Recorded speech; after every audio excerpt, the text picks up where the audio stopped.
let's have a short dry run muna. Alright po, noted po. Okay, good afternoon, ladies and gentlemen. How's everyone? I hope that all of you have been enjoying the research conference so far. Now we are back for the continuation of the paper presentation. This time, we'll be hearing it from the master students of MSHRM, MSCA, MSTM, MFSM, and MSFS.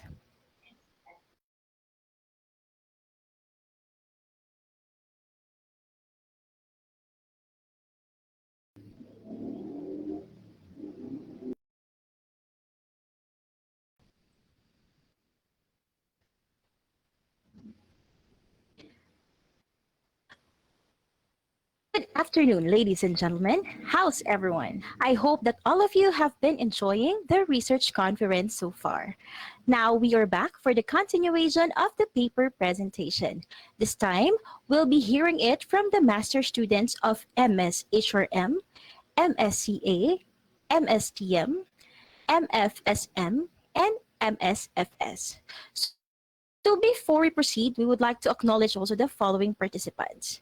Again, from PWU Manila, PWU Graduate School of Hospitality, Tourism, and Food and Science Technology, PWU Santa Cruz, University of Cebu Main Campus, University of the Philippines Cebu Campus, Benguet State University, Malay College, Western Philippines University Main Campus, Aborlan, Palawan, Western Philippines University, Puerto Princesa City Campus, Colegio de Calumpit, Inc., Central Bicol State University of Agriculture, Calabanga Campus, Palawan State University, Taytay Campus. We also have participants from Romblon State University, San Fernando Campus, Laguna State Polytechnic University, San Pablo City Campus, Isabela State University, Cabagan Campus. And of course, we also have participants from Surigao State College of Technology, Negros Oriental State University, Peninsula Polytechnic State University, Zamboanga. Jason? Thank you, Angelica. We also have participants from Marriott Hotel Manila, Central Escolar University Malolos, STI College Cotabato, University of Perpetual Health, Polytechnic State University of the Philippines, Immaculate Conception College, Davao Doctors College, the Department of Education, Urdaneta City University, San Pablo Colleges, Arellano University, Surigao State College of Technology, National University of Manila, AMMA Computer College, San Beda College Alabang, Bulacan State University, La Consolacion University Philippines, and Mindoro State University.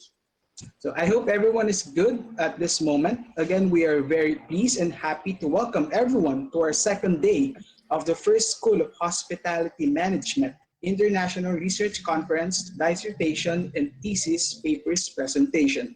So once again, Philippine Women's University Graduate School of Hospitality Management offers programs such as Doctor in Hospitality Management, DHM, Master of Science in Culinary Arts, MSCA, Master of Science in Hotel and Restaurant Management, MSHRM. Philippine Women's University Graduate School also offers School of Tourism, Master of Science in Tourism Management, MSTM, School of Food Science and Technology, Master in Food Safety Management Program, MFSM, and Master of Science in Food Science, MSFS. Now, to start this afternoon's session for the Master's Thesis Paper presentations, let us give the floor to Maria Janela Sardolia, Master of Science in Hotel and Restaurant Management student, to introduce the first thesis paper presenter.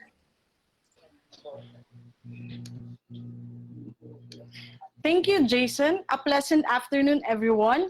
And now, to formally introduce our first thesis paper presenter, he is presently a culinary instructor and a special lecturer at the Lyceum of the Philippines University Laguna campus, a commissioning demo chef at Global Pacific Incorporated, a brand ambassador for Peyotraco Food Incorporated, and the program chair for culinary arts at the Lyceum of the Philippines University in Intramuros, Manila. He graduated with a degree in Bachelor of Science in Hotel and Restaurant Management, cum laude, in Angeles University Foundation, Pampanga. He had a diploma in Culinary Arts and Kitchen Management, as well as a diploma in Professional Baking and Pastry Arts. He pursued his Master of Science in Culinary Arts at the Philippine Women's University. He is a technical expert from 2017, wherein he develops new training regulations and competency assessment tools for food production, NC2, NC3, NC4, and diploma including validation of TRs and CATs, alignment of PQF to AQRF, and consultation with the vet practices related to food production, cookery, and bread and pastry. There are endless accolades and recognition, as well as continuing learnings, academic achievements, memberships, workshops, and other affiliation to describe him. Today, he will share with us his thesis paper entitled Perceived Satisfaction in Online Baking Courses, Basis for a Standard Learning Delivery and Modality Model. Ladies and gentlemen, it is our great pleasure to introduce you to Chef Heinz Pelayo. Let's give him a round of virtual applause. Thank you so much, Ms. Janela, for that wonderful introduction. So to officially start my presentation, let me just share my screen. I hope you hear me well from your end. Yes, Chef. Okay, thank you.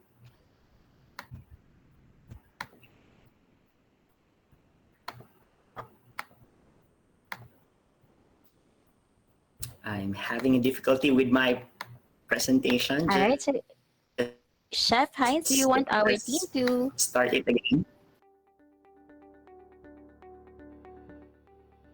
Okay, for the by the way, Chef Heinz, are we do you need the help of our team for the PowerPoint presentation? Let me just check if I could restart it from this end. All right. So If not, I while can ask. for Chef Heinz, take your time. While waiting for Okay, Chef Heinz, I think I cannot. The window is missing right now. I think I could ask help from the team. Thank you. oh, noted, Chef Heinz. We'll do that for you. So tech team, can you please assist Chef Heinz? Thank you so much. There you go. Okay. So thank you once again. Again, good afternoon, mabuhay. I am Chef Heinz Pelayo. So for this afternoon, I will be sharing with you my thesis entitled Perceived Satisfaction in Online Baking Courses, Basis for a Standard Learning Delivery and Modality Model. Next slide, please. So as part of the introduction of this paper, of course, everyone is aware that we are currently undergoing a COVID pandemic. And with this COVID pandemic, we have seen that a lot of people have been confined to their homes, not only because of the community quarantine, but also to prevent the spread of the virus. Aside from this, many people have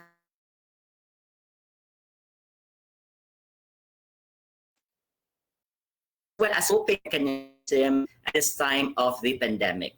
So as they were going, or as this interest in cooking and baking at home rose up, okay, there has also been an increase in people wanting to learn online on how to start baking and cooking, plus earning for their family, okay? And as such, we have seen a shift from face-to-face classes to online classes. And we've noticed that a vast majority of those learners who wanted to learn cooking and baking were actually coming from the middle-income household as supplemental sources of income for their family. However, next slide, please. We have also noticed that there has been a proliferation of online cooking and baking classes. However, they have not been checked in terms of the quality, in terms of information, system, or even service. Yes, there are a lot of service providers. However, we also have to check them in terms of quality. Now, as I was looking in different journals, into different studies, I have noticed that there have been a lot of learning or researches in terms of information system in online learning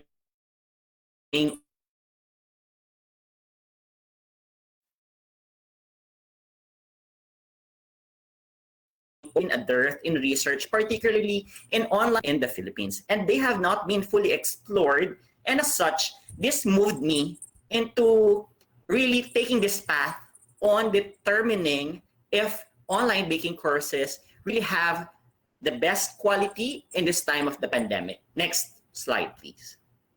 So the main purpose of this study was actually to understand what are the determinants of user satisfaction, particularly on this aspect: perceived usefulness, perceived ease of use, information quality, service quality, as well as system quality of middle-income household learners, those that are using online platform in learning baking, and if they were actually predict continuing intention to use. Now, to determine, based on the findings of the study, what would be the best course of action to have a standard learning delivery and modality for online baking courses. Next slide, please. As I was looking into the literature, I found two important models in developing my research framework or my conceptual framework. One includes that of the technology acceptance model, and the second one is the information system success model. The technology acceptance model by Venkatesh and the information system success model by DeLone McLean.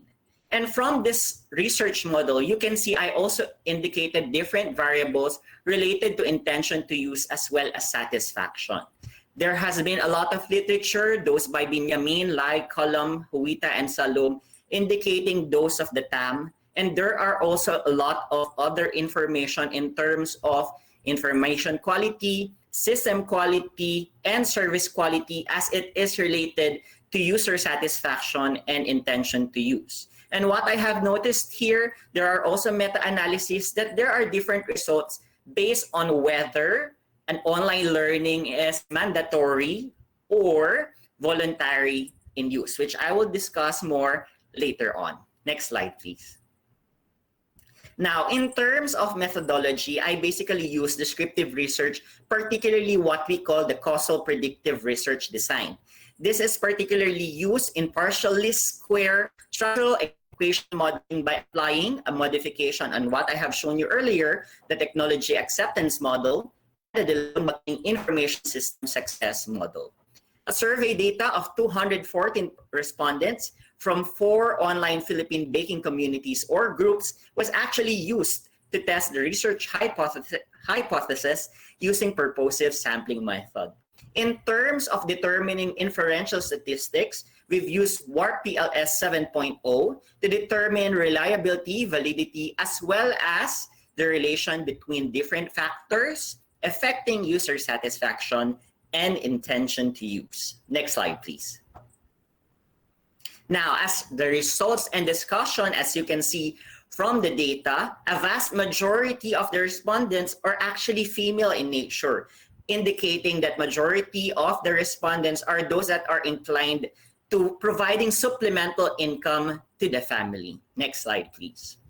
For table 1B, this is the demographic profile, and as you can see, the majority of the age bracket are those that are between 35 to 44, the age most likely to provide additional income for the family, followed by younger aged users who actually use their spare time to learn new skills, or those who want to learn new skills and additional income for the family. The last two age brackets are the older or higher age participants who are actually learning new skills at their right age to spend time into something more productive while they are at home. Next slide, please.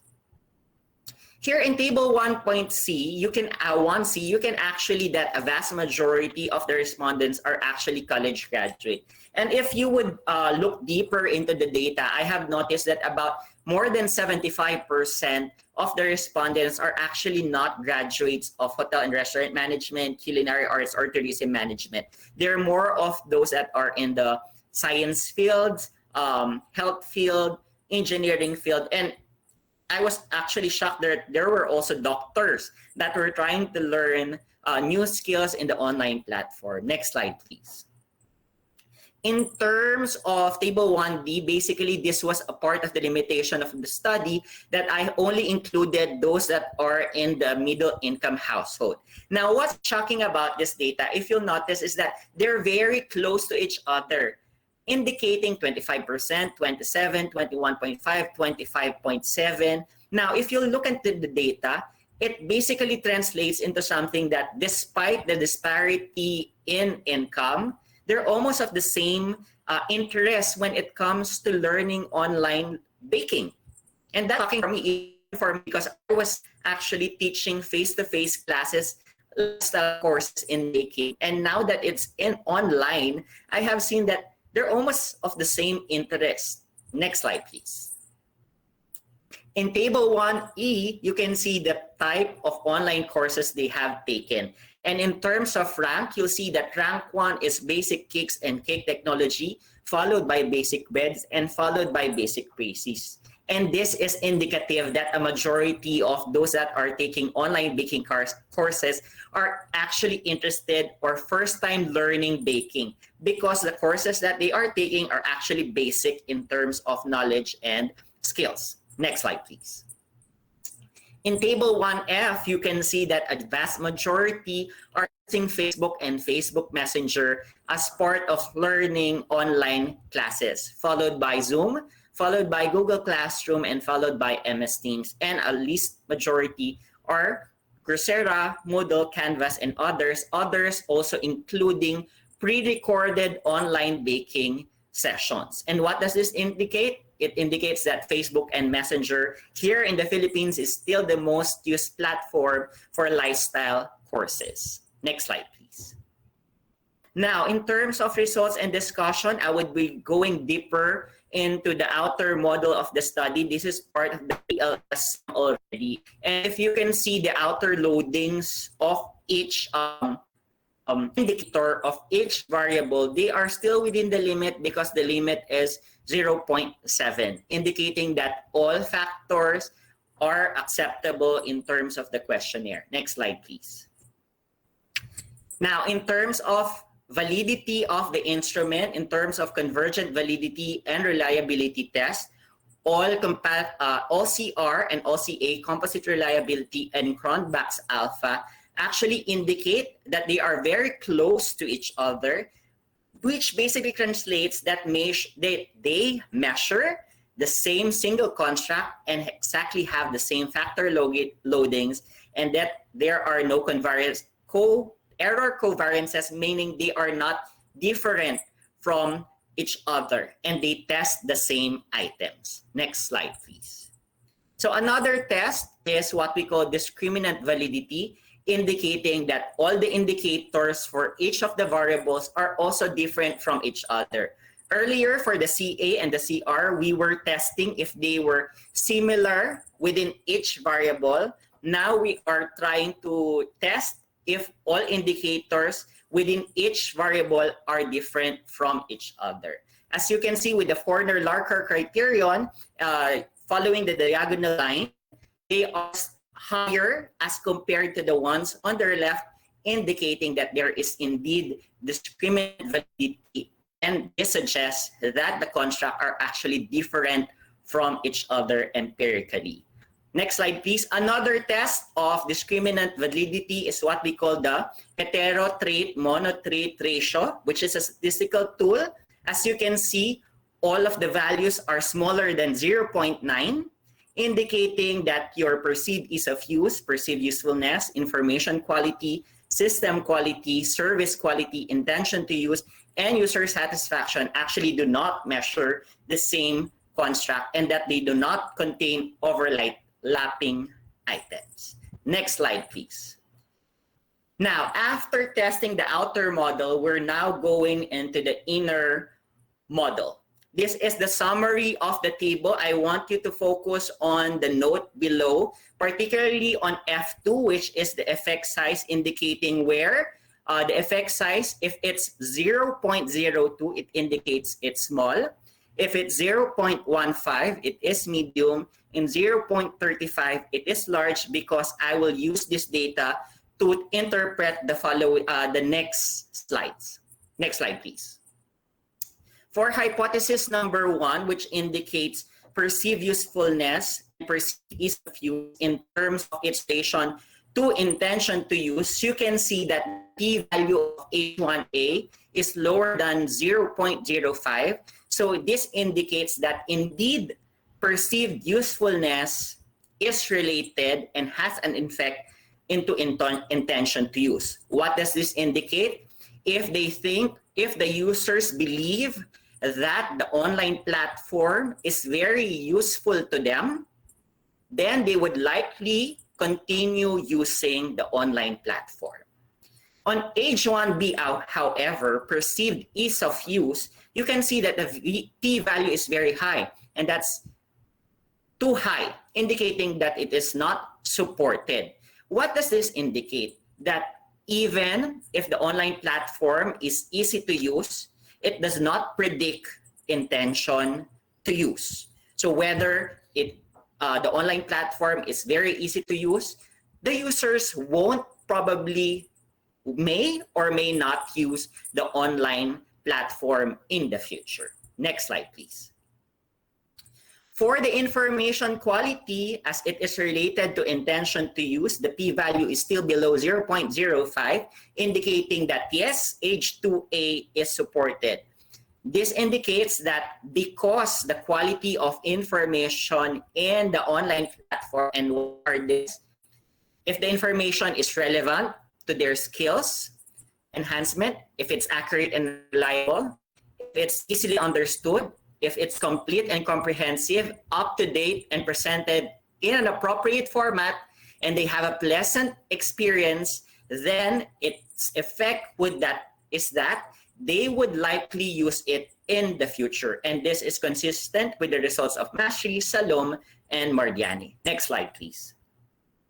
However, here in the following slide, you can see that system quality and service quality does not predict intention to use in terms of p-value.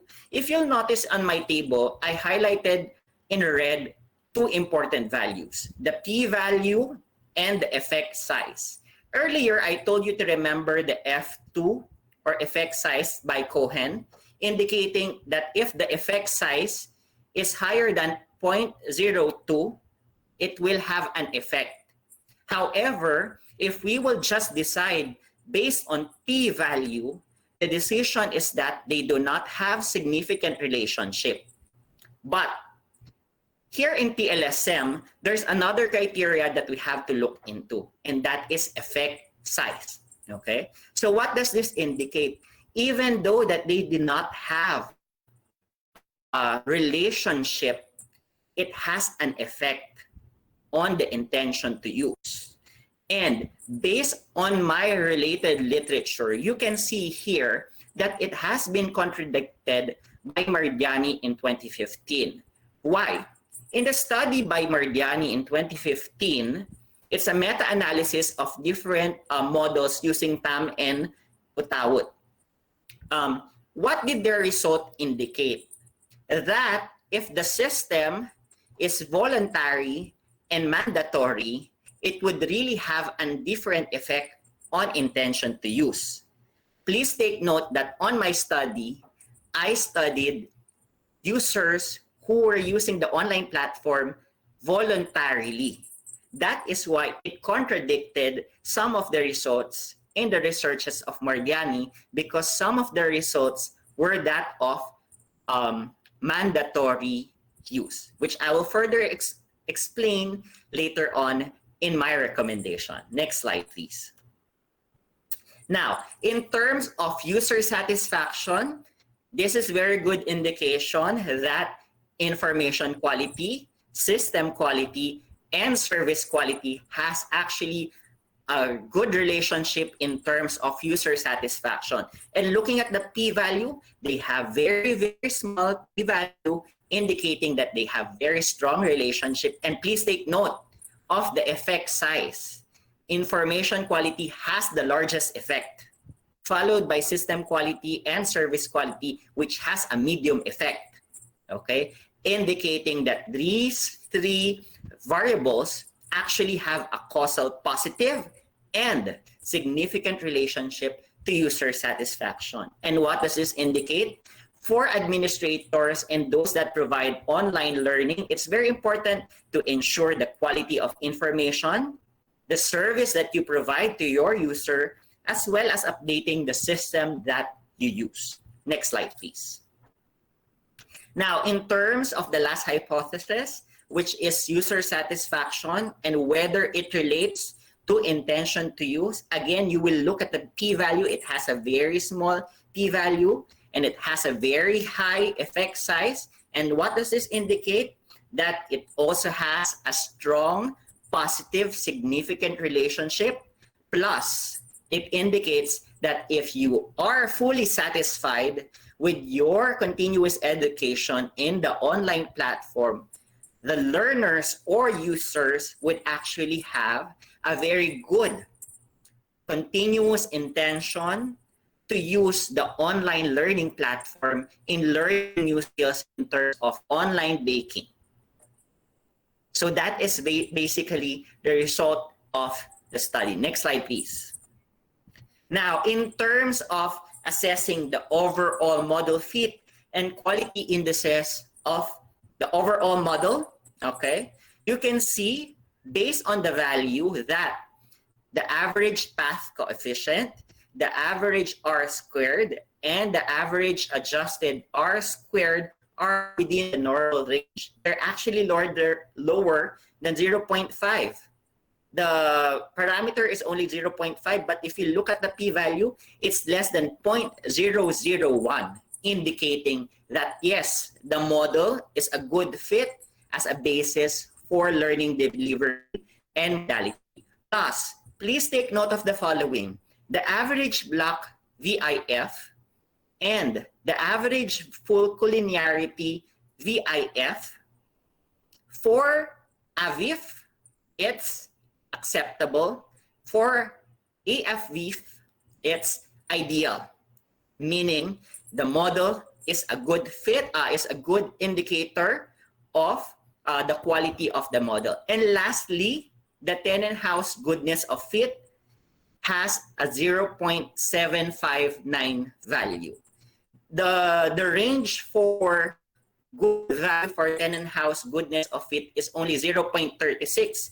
It's double the value of the model, which is 0.79, indicating that indeed the model that I have presented to you is a good fit for future use. Now, next slide, please.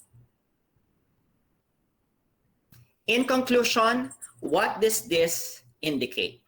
This basically translates that perceived usefulness and information quality actually predict intention to use. That if they find the online learning platform to be useful and if it has good information quality, users would definitely use it again in the future. However, perceived ease of use, if it's easy to use, it does not just indicate, it may not indicate that they will use it in the future. Same with system quality and service quality. It shows weak support. It does not have what you call this one, significant relationship, but it does have a small effect indicating there is still a support for possible future use. Now, in relation to user satisfaction, the quality factors of information, system, and service quality actually indicates that it shows causality. Therefore, this indicates that if the quality indicators are good, users would actually be satisfied with the online learning platform in learning baking. So basically, in summary, what does this indicate? That user satisfaction must be safeguarded in relation to those variables so that you can ascertain continued use of the online learning platform in the future, since user satisfaction is positively and significantly related to intention to use. Next slide, please. Next slide. Oh, thank you. For the recommendation, if you can see, there has been some variables that I have already reduced or removed from the proposed model. Okay, and these are the only ones that were retained for the learning delivery and learning modality model. You can see two broken lines. Earlier, I told you that system quality and service quality, although it does not have a significant relationship, it still has an effect size. Therefore, for future use, the broken line indicates that if the system that we are using is mandatory, okay, they can continue indicating system quality and service quality to predict intention to use. However, for voluntary use of the online learning platform, you can actually remove these two particular variables. Plus, another recommendation, I've used this particular model for online learning, online baking learning.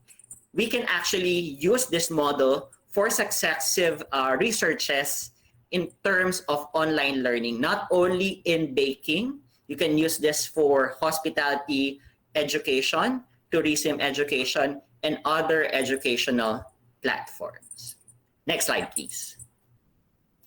In summary, what are the theoretical contributions of my particular study? First, if you've noticed, I've combined two models, the technology acceptance model and the Loan-MacLean Information System Success model. Therefore, my study revolved into developing a multi-dimensional, a comprehensive model for evaluating both the intention to use and satisfaction in the use of an online learning platform. And based on this, we can determine if it is really predictive of user satisfaction and intention to use. Now, this new model is comprehensive in nature and would bring a different viewpoint in relation to different aspects of intention to use and satisfaction in relation to different aspects of quality as well as perceived usefulness. Next slide, please. Second, it also has a good value in terms of a width and goodness of fit, which has a significant large value, indicating that the quality of the developed model is actually a strong model fit. And lastly, the research presents important theoretical contribution in information system as related to e-learning success theories, particularly in online baking courses, which has not been explored, especially here in the Philippines. It contributes to the TAM and the Loan-MacLean literature by recommending an extension of both models, and additionally, this study confirms the validity of both models in evaluating the success of online baking learning in the Philippine context. Next slide, please. Of course, I would like to thank those persons who have helped me in my study. Dr. Jocelyn Sardenia, my advisor here for my paper. Of course, my statistician, Dr. Jean Paulo Lacap, Dr. Dinos, and of course, Dr. Prime and Ms. Mercy of the School of Hospitality and Tourism Management. I won't be able to finish this if not for the help of those persons, and the following have been used as the references of my study. Again, next slide, please. I am Chef Heinz Pelayo. If you want to contact me, this is my PWU email. Thank you once again for joining me in presenting my paper. Thank you very much. Thank you very much, Chef Heinz, for sharing with us your distinct research paper. COVID-19 drastically made a huge impact in our lives, and this is also the reason why majority of us shifted to the use of online as a tool or platform for learning. For sure, this study will be beneficial to everyone, especially to the middle-income household learners, to gain knowledge and create an additional source of income for themselves or for their families. I think we really have to embrace the new normal and exercise the use of technology from now on. Once again, thanks, Chef Heinz Pelayo. So now for our second thesis paper presenter, he will be introduced by Hazeline Laoyan, Master of Science in Hotel and Restaurant Management student. Thank you, Angelica. Our next presenter was formerly the Vice President for Food Safety Program Development and Food Inspection Services at the Food Safety and Hygiene Academy of the Philippines from January 2017 up until February this year. He was also part of the pre-opening and opening team of Marco Polo Ortigas Manila as Manager for Hygiene, Occupational Safety, and Health from 2013 to 2016. Before that, he was also a manager for hygiene and sanitation at the Bellevue Hotels and Resort, a microbiology laboratory analyst, and a quality assurance specialist. From 2016 to 2021, he has been invited as resources speaker for over 30 events and conferences. And it goes to show how knowledgeable and experienced he is when it comes to his forte in food safety and hygiene. So today, he will be sharing his thesis entitled Challenges and Issues in Food Quality and Food Safety Program Implementation of Selected Five-Star Hotels in Metro Manila, Philippines. Ladies and gentlemen, it is our great pleasure to introduce you to Glenn Hyde de la Cruz. Let's give him a round of virtual applause. Okay, good afternoon, everyone, and thank you, Ms. Hazelin, for that introduction. So let me share my slides.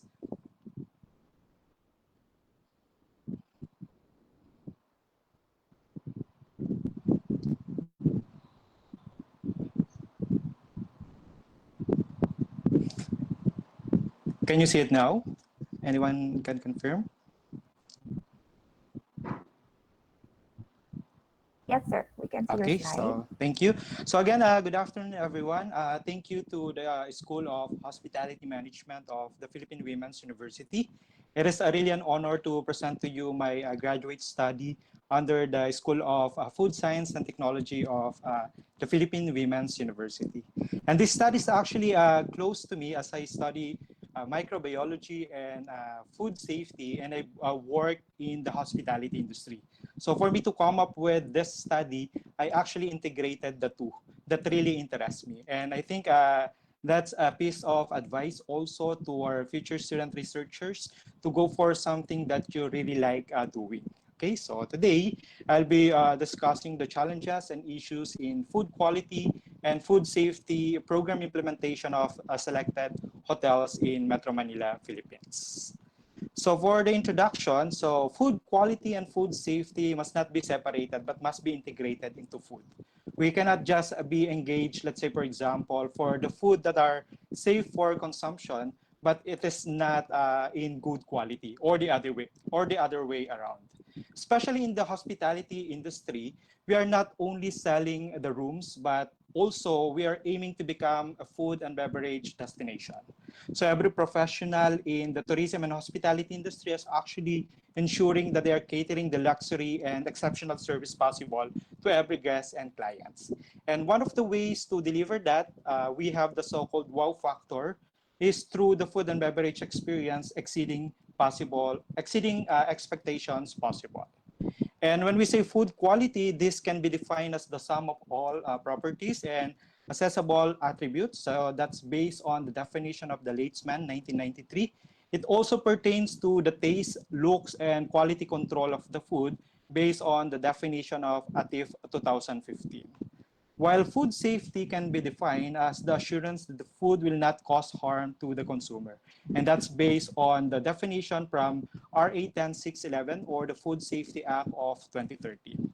And as a consumers, of course, it is our right to have a good quality and safe food. And this is one of the responsibilities of every food business operator as well. Okay? Especially during this time of a pandemic, we can expect that the eyes of our customers are wide open. So consumers nowadays are becoming demanding on the food that they are actually buying and eating. Thus, this necessitates the importance of food quality, food safety, hygiene, and sanitation. And as we all know, due to digitalization as well, there are possible risks that it only takes a moment to lose the reputation of the food business if, let's say, for example, our customers do have a not so good experiences with the food in our food establishment. Like we are in a technology or social media era now, a good avenue actually to make or break our businesses. So as we all know, social media platforms that are full of emotions, to say so, and so we need to be proactive if we are working in any food industry or food related businesses. Okay, and guidelines related to food existed for the government, actually, food business operators and consumers. Say, for example, we have the existing PD 856 or the Code on Sanitation of the Philippines, and we also have the R 810611 or the Food Safety Act of 2013. And according to Pablo 2020, we have this formula of healthy living, actually. So meaning to say we need to have the healthy sizing and wellness sizing of delectable dishes. So what does that mean? So we have the food trends called DANS, or the DANS stands for delicious, affordable, nutritious, and safe. So in order for us to have that healthy living thing, so we need to stop romanticizing the three S. So we have the salt, sugar, and saturated fats. So meaning to say we need to have the reduction and the reformulation of our delectable dishes.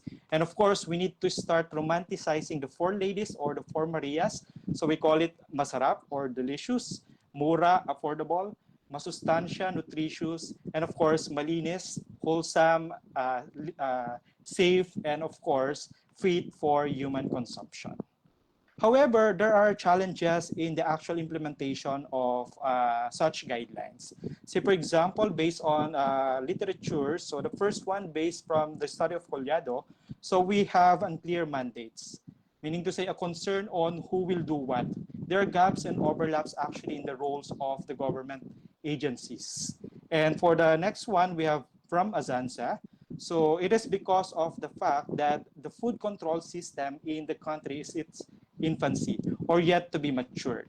And the last one, based on the study of ATIF in 2019, it is because of the fact that regulators and implementers, especially in the local government units, are yet to be formally trained. So meaning to say, we need to have the conduct of capacity building for our sanitation inspectors and other implementers from the local government unit, to be specific. And current global cases of non-communicable diseases and food poisoning, according to the World Health Organizations, are the following. So there are 41 million people are dying annually due to non-communicable diseases, or the so-called NCD. About 15 million people die between the ages of 30 and 69 years, and 85% of these deaths occur in low and middle income countries. And to summarize, of course, we have cardiovascular diseases at 17.9 million. So we have cancers, 9 million, respiratory diseases, 3.9 million, and diabetes, 1.6 million people, account for over 80% of all NCDs deaths in the world. And on food safety, an estimated 600 million people fall ill after eating contaminated food. And that's actually 1 in almost 10 people. And we have 420,000 people die every year in the world. And the real diseases are the most common illness, causing 550 million people fall ill and 230,000 deaths every year. So we have, let's say, for example, nowadays, during this pandemic, we have rising numbers of COVID-19 cases, but we do not forget that we also have numbers of, let's say, non-communicable diseases and food poisoning cases around the world. And major causes of NCD is due to too much salt, consumption of salt, sugar, and saturated fats based on the World Health Organization 2018. And for the food poisoning cases, we have the following risk factors that are needed to be addressed in order for us to prevent or reduce the number of food poisoning. So the risk factors, as according to the Food and Agriculture Organizations, are cross-contamination. So we have food from unsafe sources, we have inadequate cooking, improper holding temperatures, contaminated equipment, personal hygiene, food handlers' health status, water quality, and the presence of a pest. And of course, food quality and food safety for public health reasons are not only the responsibility of the government agencies, but also responsibility of food business operators. And it is imperative, therefore, to study the challenges and issues in program implementation of food establishment, but in our case now, specific to the challenges and issues in program implementation by selected five-star hotels in Metro Manila. And the result will basically benefit all food establishment and personnel in the food-related industry like hoteliers. We have restaurateurs, nutritionists, food technologies, hygiene and sanitation managers, and of course, business owners, to mention a few. Okay, so for the research paradigm, the study employed the descriptive method of analysis on the challenges and issues in food safety and food quality program implementation. And this utilized the IPO model that described the inputs, the process required, and the outputs as shown in this figure. So let me run. So the first one, the input. So we need to have a very good understanding of the prevalence of non-communicable diseases in the Philippines and in the world, as well as the prevalence of food poisoning in the Philippines and in the world. And we need to have a very good understanding as well for food trends and health delicious food, specifically for the criteria factors like delicious, affordable, nutritious, safe, and as well as the very good understanding of the existing laws and regulations. For example, the Code on Sanitation of the Philippines, specifically the Chapter 3 of the PD 856 and the Food Safety Act of 2013. And for the process, of course, we have the formulation of the questionnaires to be answered by the management respondents and as well as food handlers and consumers. So we have the actual data gathering wherein we have the food tasting of the actual food from different five-star hotels, and of course the actual conduct of the so-called risk-based inspection. The operation of the five-star hotel were actually inspected using the risk-based inspection checklist. And of course, actual interview and tabulation and analysis of data gathered. In order for us to come up with this description of the abreastment or the familiarity of the selected five-star hotels with food trends, as well as to reveal the challenges and issues in food quality and food safety program implementation. As we all know, we have this gap in literature in terms of what challenges and issues we have in the food safety and food quality implementation specifically for hospitality industry or hotel. And the last one, alternative course of action in order for us to address those challenges and issues revealed in this study. Okay, so for the methodology or the methodological details of the study or the design, so the profiling of the respondents. This study applied convenient and judgmental non-probability sampling procedure of 5 hotels. So we also have, from 5 hotels, we have 25 managers, 75 food handlers, and the assessment of the familiarity with food trends using structured questionnaire was conducted.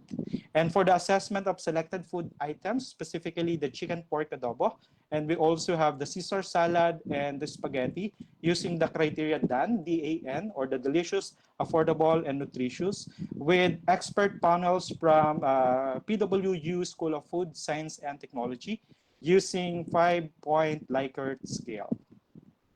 And the assessment of the challenges and issues in food quality program implementation was actually assessed using validated structured questionnaire, and the actual conduct of the risk-based inspection following the approved procedure of the Food and Agriculture Organization to assess the criteria safe using the risk-based inspection checklist based on the requirements of the Code on Sanitation of the Philippines or the PD 856. And we also have the RA 10611 or the Food Safety Act of the Philippines and the AO 153 or the Current Good Manufacturing Practices. Then scoring for DANS, the total scoring for DANS, delicious, affordable, nutritious, and safe, we use arbitrary rating scale devised and approved by the expert panels as well, and the development of the alternative course of action to address the challenges and issues based on the industry adapted measures and as well as previous studies. We also have our consumers as respondents using a structured questionnaire to assess their views actually on the food quality and food safety implementation of food establishment here in the Philippines. And for the result and discussion, let's have first the first statement of the problem on the profiling of the respondents of 5 selected 5-star hotels. So basically, we have management and food handlers. And the study revealed that we have like more than 50% of the management representative were female, and 100% all of them are from 25 to 34, 54 years old. And they are in the industry for about 5 years. And all of them graduated college or with a bachelor's degree. And for the training matrix, we have they have basic food safety for food establishment. We have hazard analysis critical control point for or HACCP. We have the standard recipe and food protection knowledge or food product knowledge. And we have food trends and healthy eating, food safety management system, as well as the training for food safety compliance officer. And for our food handlers respondents, so we have like more than 50% or female, male, and we have 25 to 34% at 58, 54 years old at 58%. And of course, for the experience, so nearly half, 1 to 2 years in the hospitality industry, with 76% with education or at the college or graduated college. And for the training matrix, similar. So they have the basic food safety for food establishment, HACCP, product knowledge, food safety compliance officer course, as well as the food trends and healthy eating training. Okay, so this actually the profile of our respondents, both the management and the food handlers. And for the familiarity of the selected 5-star hotels with the food trends, so this can actually describe as abreast with the food quality trends with composite mean of 3.64. We have better for you and clean labels, so meaning to say they are familiar with that, 3.76. Healthylicious meals, drinks, and snacks at 3.68. Trending down salt, sugar, and animal fat, 3.52. And we have ingredients and composition of their foods at 3.76. No additives or preservatives, natural ingredients or the use of plant-based materials at 3.84. We have organically produced raw materials and ingredients. They are familiar with that at the composite mean of 3.88. And ingredient transparency, as well as the use of trans fat, sugar, and food allergens. So they are actually the 5 selected 5-star hotels were abreast with the food trends. And moderately abreast with non-GMO, so at 3.32, and the use of cooking oil, same as 3.32 composite mean. Then for this result, the summary profile of selected menu items using Delicious. So based on the actual tasting of the selected food items, so using this Likert scale, 5 points together with the expert panels from the PWU, so we assess and the result actually yielded to the total acceptability in terms of taste, aroma, and texture of food with Hotel C. So they got the highest score of 90% with the mean value of 4.42 and interpreted as abreast. So we also have Hotel A, of course, at 90% abreast, Hotel B, 85% moderately abreast, Hotel D, 90% abreast, and Hotel E, 85% moderately abreast in terms of the criteria Delicious. And for the summary profile of selected menu items using the criteria affordable, so basically we have the chicken pork adobo, Caesar salad, and spaghetti pasta. So the overall affordability through price and serving size. So we have Hotel D with the highest score of 90 with the mean value of 4.47 and interpreted as abreast. So we also have Hotel A, 85% moderately abreast, Hotel B, 90% abreast, Hotel C, 85% moderately abreast, and Hotel E, 90% abreast.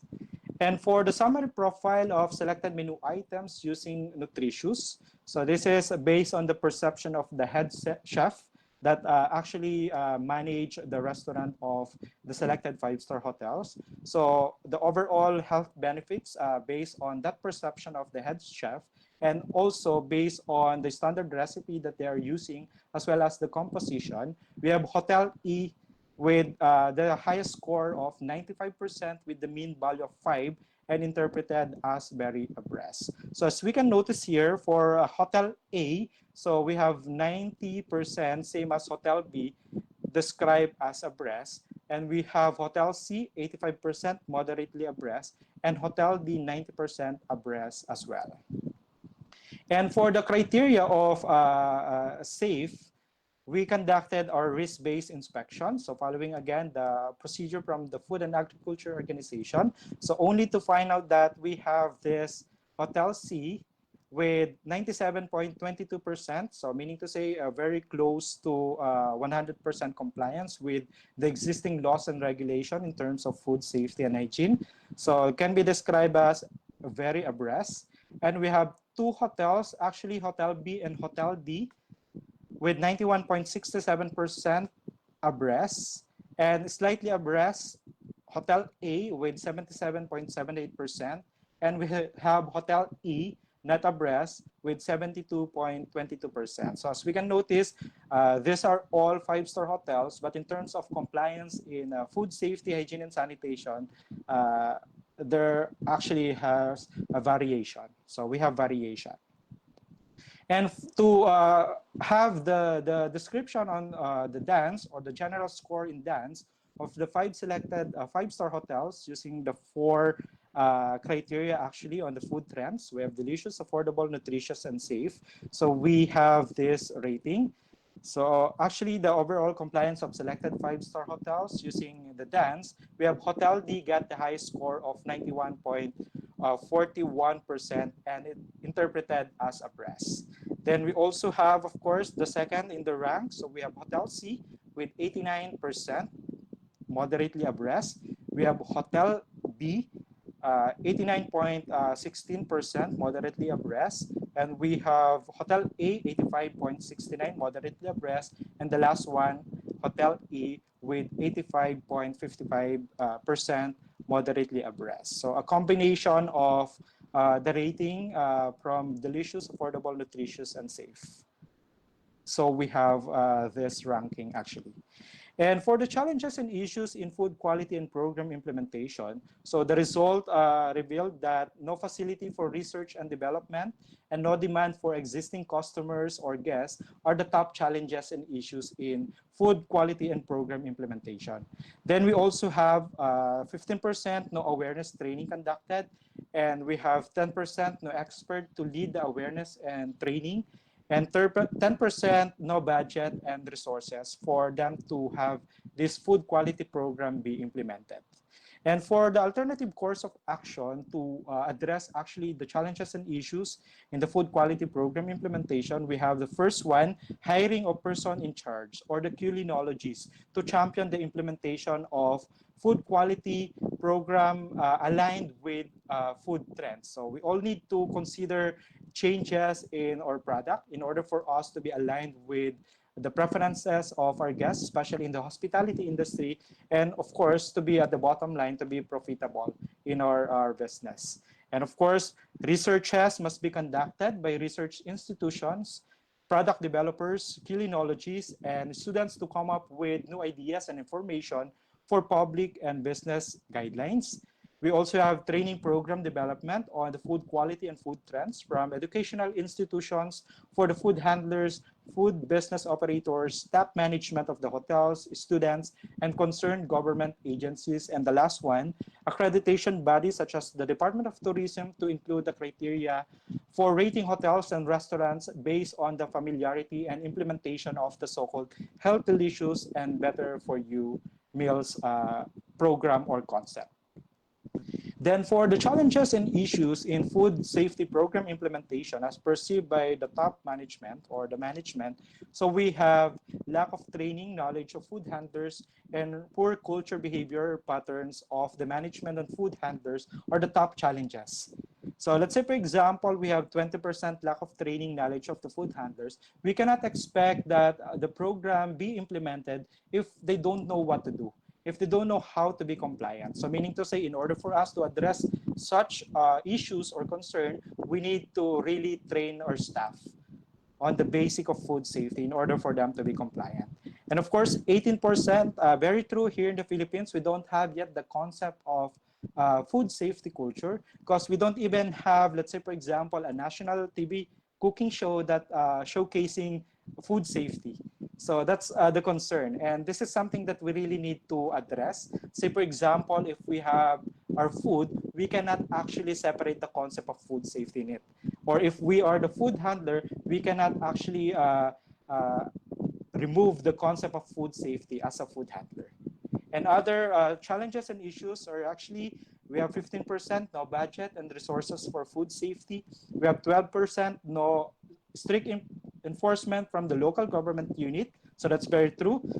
And we have 7% lack of training knowledge of the management as well. So if we train our food handlers, we also need to ensure that the management are also trained, or they know exactly what to do in order for the whole establishment to be compliant. And we have 6% no clear policy on food safety, 5% lack of manpower. We have 5% high staff turnover, lack of communication. So that's very important thing as well to be addressed. And we have 2% no requirement from clients and customers. And of course, the challenges and issues as perceived by the food handlers. So we have, again, poor culture or behavioral patterns of the management and the food handlers. So very true. And lack of manpower are actually the top challenges and issues. They think exactly that when we say food safety, we need to have another person to do it. Not realizing that if you are the food handler responsible in the preparation of the food, you're also the food safety of your company. So something that we really need to develop, a concept that we really need to inculcate in our food industry now, especially in the hospitality and tourism industry. And we also have no budget and resources at 11%, lack of training knowledge of food handlers, 11%, lack of training of the management as well, and no clear policy on food safety. We have our existing laws and regulation actually from the government, but the concern is it is not translated to the actual operation, or the food business is actually not into it, or they don't have a commitment for it to be implemented. Because as I mentioned a while ago, we don't have this strict enforcement yet from the government. The reason why we don't have yet a full commitment from different food establishments. And we also have inconsistent implementation or poor leadership. We have 7% no food safety leader or the food safety compliance officer as required by the RA 10611, and lack of communication. We have no organizational structure, and 3% high staff turnover. So these are actually the challenges and issues in food safety implementation as perceived by the food handlers. And for alternative course of action to address the challenges and issues, so we have food safety awareness seminar to be included on the required training for all food and beverage employees, food business operators, and top management of hotels or food establishment in general. And the local government units or the LGUs to strictly enforce the mandatory requirements for food safety compliance officer, FSCO, based on the Food Safety Act of 2013 or the RA 10611. And we also have food business operators to develop programs in motivating food handlers and create a culture of food safety in their food businesses. This is something that we really need to touch or tap in. We need to develop a behavior-based food safety management system in order for us to get those food handlers to participate in our program implementation. So we need to really touch behaviors, because when we say implementation of food safety, we're not only dealing with the technical things, but we're also dealing with individual differences. The reason why we really need to have a personalized approach on how to win our food handlers to participate in our program implementation.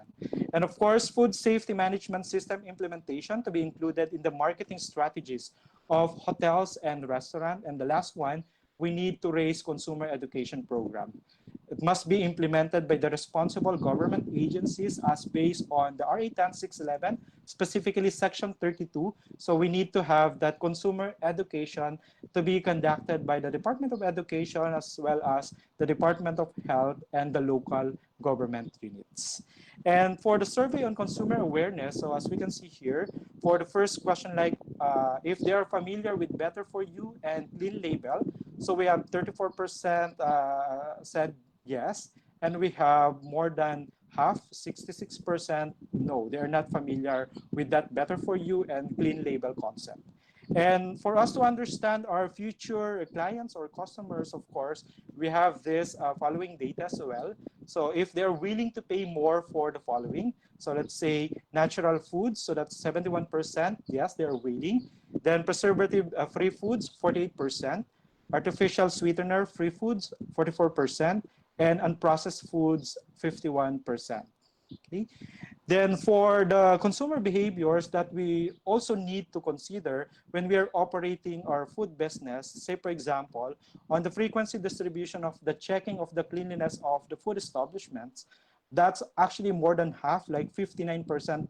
They're always checking for the cleanliness of the food establishment, something that we really need to take note. And of course, on the frequency of the distribution of the checking of the cleanliness of the food handlers, we have 64% always. So meaning to say, they're after with the cleanliness of the server as well in any food establishment. So this actually the resort that necessitates the importance of food safety, hygiene, and sanitation, and something that we need to consider working in any food establishment, especially in the hospitality and tourism industry. And for the summary, conclusion, and recommendation, so the 5 selected 5-star hotels were described as moderately abreast to abreast with the food trends, specifically delicious, affordable, nutritious, and safe criteria. And the 5 selected 5-star hotels have challenges and issues in food quality and food safety program implementation, even though guidelines have existed. And the implementation of food quality and food safety is a shared responsibility. So we need to understand the triangulation. It is not the sole responsibility of the government agency or the food establishment, but also a responsibility of the consumers. Let's say, for example, if we have our consumers involved, or if they are after with the food quality and food safety in any food establishment, they will create a pressure to the food establishment for it to be implemented. And of course, the alternative courses of action must be adopted by all parties.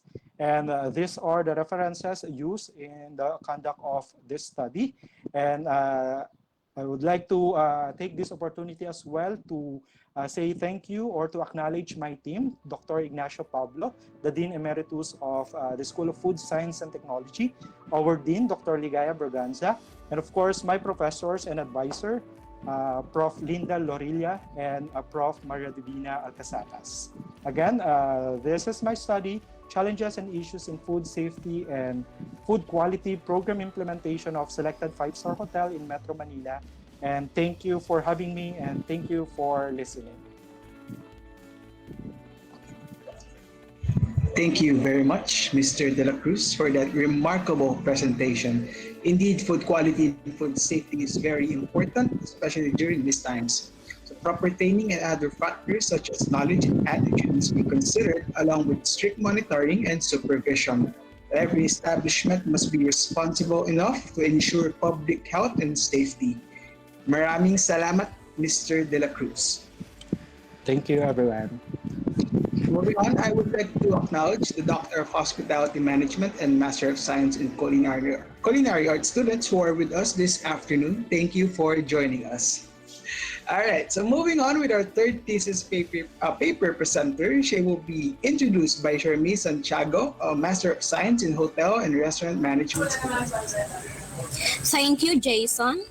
Our next presenter is a graduate of Bachelor of Science in Food Technology at the University of the Philippines, Visayas, Iloilo, and a postgraduate degree in Master of Science in Food Science at the Philippine Women's University in 2020.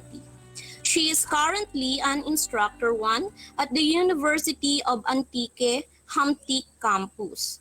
Before joining the academe, she was a production supervisor of RJT Group of Companies.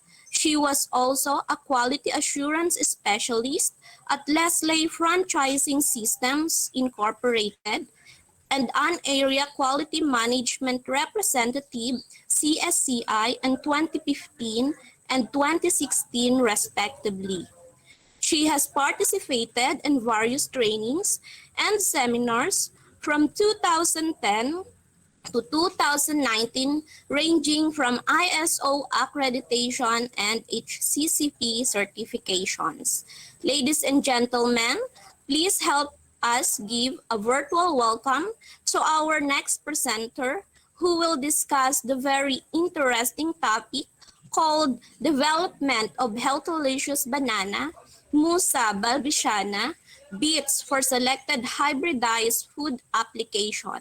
Please welcome Miss Anne Dominique Lois Bardenas. Please give her a hand of applause.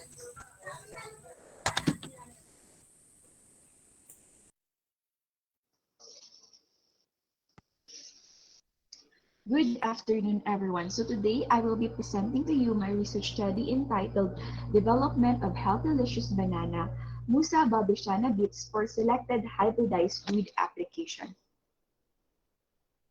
We all know that Philippine diet circulates mainly around local foods, wherein rice is the dominant portion of the diet. Compared to other Asian diets, Filipino diet is higher in fat, saturated fat, and cholesterol, which is important to know given the increased risk of heart diseases for people with diabetes. These diet-related cardiometabolic diseases produce a larger global health burden. We all know that too much consumption of meat could also lead to these diseases. That is why fruits and vegetables are an important component of a healthy diet. Green bananas are particularly high in resistant starch, a form of dietary fiber in which researchers has recently become interested. So meat does not have a dietary fiber and contains a little amount of potassium. Thus, my study focuses on the development of an intermediate product utilizing green banana that will contribute to the mitigation of the pressing problems in health and nutrition.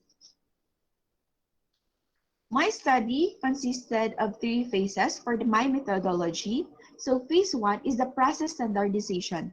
Banana beets were subjected to different factors to determine the most suitable treatment. Factors such as the cut size, the 2 mm and 4 mm thickness were subjected to gelatinization or blanching for 80 degrees Celsius for 15 minutes. One sample was untreated and served as a control. The banana beets were drained and dried at different drying temperatures such as 60 degrees Celsius, 80 degrees Celsius, and 100 degrees Celsius using the vacuum dryer. For the phase 2, production of dried banana beets at different drying temperature. So drying curve graph was established wherein the moisture content dry basis was calculated and plotted versus time. The banana beets dried using 3 drying temperature were subjected to physicochemical analysis such as moisture content, water activity, pH value, water holding or hydration capacity, and its color. Another one, the proximate analysis, were submitted to the third-party laboratory testing. And lastly is the production cost, wherein all expenses incurred during the production were computed to have an estimated cost of the product. For the phase 3, it is the application of dried banana beets as alternative to meat-based products, where sensory evaluation using the 9-point hedonic scale for texture and general acceptability was used. So I conducted 2 sensory evaluation. The first sensory evaluation conducted was to test the sensory attributes of 100% dried banana beets with different drying temperature and the control 100% pure meat. The second sensory evaluation using the drying temperature 100 degrees Celsius banana beets was conducted for the different formulations of banana beets and meat. So my formulations are F20 stands for 20% banana beets and 80% meat, F40, 40% banana beets and 60% meat, F60, 60% banana beets and 40% meat, and F80, 80% banana beets and 20% meat, and F100, which is 100% banana beets. So for my statistical analysis, a non-parametric statistical analysis was used for the sensory evaluation for texture and general acceptability data, wherein Fredman test at 5% level of significance was used and subjected to Wilcoxon sign ranks test to determine significant differences between and among samples with the use of SPSS, version 23. For the parametric statistical analysis, ANOVA at 5% level of significance was used and subjected to least significant difference test to determine significant differences between and among samples with the use of STAR version 2013. So this is for my physicochemical analysis data. So for the result of the study, so phase 1, this is the result of my process standardization of dried banana bits. So the figure shows the difference between the sample that undergone blanching prior to drying and the sample that does not undergone blanching. So the right photo shows the sample that does not gone blanching prior to drying, while the other one is a sample that undergone blanching. Okay, so results showed that banana bits subjected to blanching prior to the drying process change its color from dirty white to slight yellowish color and absorbs water. After the drying process, the blanched product resulted to a darker yellow color compared to the control. Furthermore, because it absorbs 60% of water during gelatinization process, it has a longer drying time. With the result of the preliminary experiment, the blanching process was discarded and only the untreated samples with 2 mm thickness was used for the establishment of the drying temperature curve, since the appearance of the dried banana bits with the said cut size was comparable to meat when rehydrated with water. Okay. Phase 2 of the study, the production of dried banana bits at different drying temperature. So the drying curve graph was established. With the experimental information, curves and drying times for different treatments were obtained. The figure shows the rate of change of moisture for different drying temperatures. So the gray colored stands for the drying time 60 degrees Celsius. The orange one is for the 80 degrees Celsius and D100 is for the blue colored one. So results of the drying rate showed moisture content decreases as the drying temperature increases. So it started to be fast, which is a constant rate, and then it slowed down, falling rate with the drying. Dried banana should have a 20 to 25% moisture. However, the result of the dried banana bits moisture content is lower than the said value with a range of 4.29 to 9.36%. The product's moisture content can be comparable to the dried powdered. Example is flour. Okay. So next is the result of the physicochemical properties of dried banana bits. So result of the physicochemical analysis of dried banana bits using different drying temperatures showed that water activity, pH value, the hydration capacity, and the percent moisture content decreases as the temperature increases. Furthermore, water activity, pH value, moisture content, and A value of color of the products were significantly different from each other, whereas the hydration capacity of D60 was not significantly different to D80, but significantly different to D100. The B value of color of D80 was significantly different to D100 and D60. Furthermore, L value of color of D60 was not significantly different to D80, but significantly different to D100. So this is with the use of the LSD, least significant difference at 5% level. Okay, the next slide is the summary of the proximate analysis of dried banana bits. So the result was given by the third-party laboratory testing. So the moisture content, based on the result, the moisture content and total fat decreases as the drying temperature of banana bits increases. Fat is also volatile like moisture, so it decreases when the drying temperature increases. On the other hand, ash, crude protein, and carbohydrates increases as temperature increases. Furthermore, based on the result, the moisture content, ash, and total fat of the three drying temperature are significantly different from each other. On the other hand, there was no significant difference on the crude protein of D60 and D100 and carbohydrates of D80 and D100. Okay, so next slide is the summary of dietary fiber and potassium content of dried banana bits. So dietary fiber and potassium content increases as the drying temperature of banana bits increases. Moreover, dietary fiber and potassium content of the three drying temperature are significantly different from each other. Dehydrating bananas remove much of the water from the fruit, leaving behind a more concentrated source of certain vitamins and minerals, including potassium.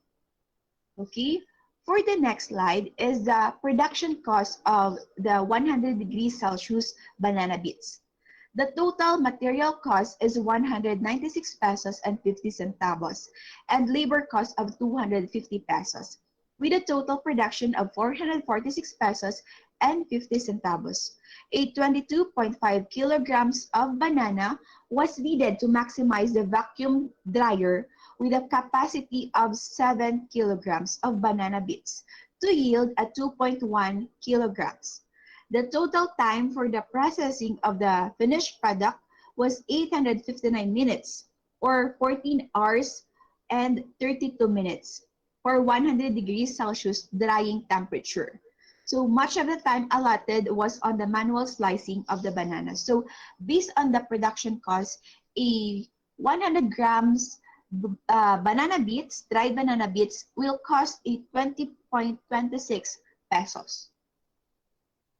Okay, for my phase 3, this is the product application of dried banana bits. So I thought of a product that Filipinos would really love and would really patronize, and that is street foods. So that is why I think of a siomai and fishball or meatballs.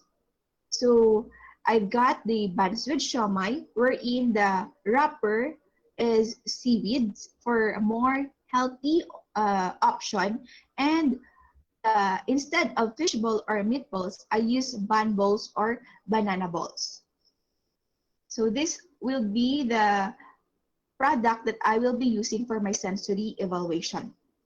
So for the next slide, I conducted sensory evaluation to 60 untrained panelists.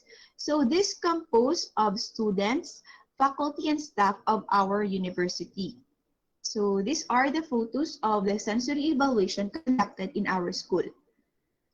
So the next slide is the result of the hedonic rating for the general acceptability and texture using different temperatures of banana bits on buns with siomai that showed that all drying temperature treatment were significantly different from the control. On the other hand, D60 and D80 were comparable from each other in terms of the general acceptability and texture. Among the three treatments, the D100 scored the highest for the texture and general acceptability for the buns with siomai. Okay, for the next result is the hedonic rating for the general acceptability and texture using different temperature of banana bits on bun balls. Showed that all drying temperature treatment were significantly different from the control. So on the other hand, in terms of texture of bun balls, D80 and D100 were comparable from each other. And in terms of the general acceptability, D60 and D80 were comparable from each other. Among the three treatments, the D100 scored the highest for texture and general acceptability.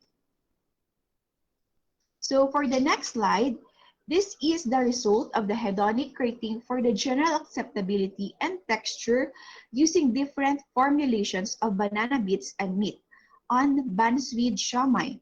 Showed that texture of control was comparable to F20, F40 was comparable to F60, and F80 was comparable to F100. whereas on the general acceptability results showed that control was comparable to F20, F40 was comparable to F60, while F80 and F100 were significantly different from other formulations. This is based on Wilcoxon sign rank test. The last result is the result of hedonic rating for the general acceptability and texture using different formulations of banana bits and meat on bun balls. So it showed that the general acceptability of the formulations were significantly different from each other. Only F80 and F100 of general acceptability were comparable from each other. For texture, only the control and F20 and F40 and F60 were comparable from each other. So in conclusion, based on the preliminary result of the experiment or the process standardization, banana bits with 2 mm thickness and that did not undergo any pre-treatment before drying was used in the study. Banana bits dried at 100 degrees Celsius got the highest rating in terms of the general acceptability and texture. That is why 100 degrees Celsius drying temperature was also used for the final product. The use of dried banana bits as alternative for a meat-based product manifested an increase in potassium content and dietary fiber. Hence, it could be considered as healthylicious. So that is why it is on the title of my study, The Development of Healthylicious Banana Musa balbiciana Bits, because of the increase in the potassium content and the dietary fiber of the product. And lastly, 20% banana bits and 80% meat is comparable to control for the texture and general acceptability of buns with siomai and bun balls. So this showed that 20% replacement of meat by the banana bits in the product's application were acceptable. So these are my references used during my study, and thank you so much. So I would like also to include in my acknowledgement my thesis advisor, Dr. Norberto Ambagan. Thank you so much.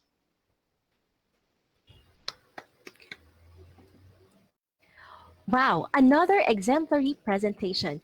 Thank you very much, Ms. Bordenas. Your study will help in addressing health and nutrition, which is very timely because most of us nowadays are becoming so conscious on what specific food we consume. We all know that incorporating fruits and vegetables in our food can reduce the risk of diseases such as stroke, heart disease, diabetes, and others. What a great idea to develop the use of banana as a component of a good and healthy diet. Once again, thank you, Ms. Bordenas.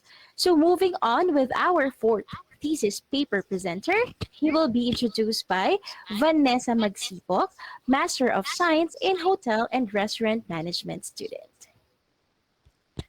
Thank you, Angelica. A pleasant afternoon, everyone.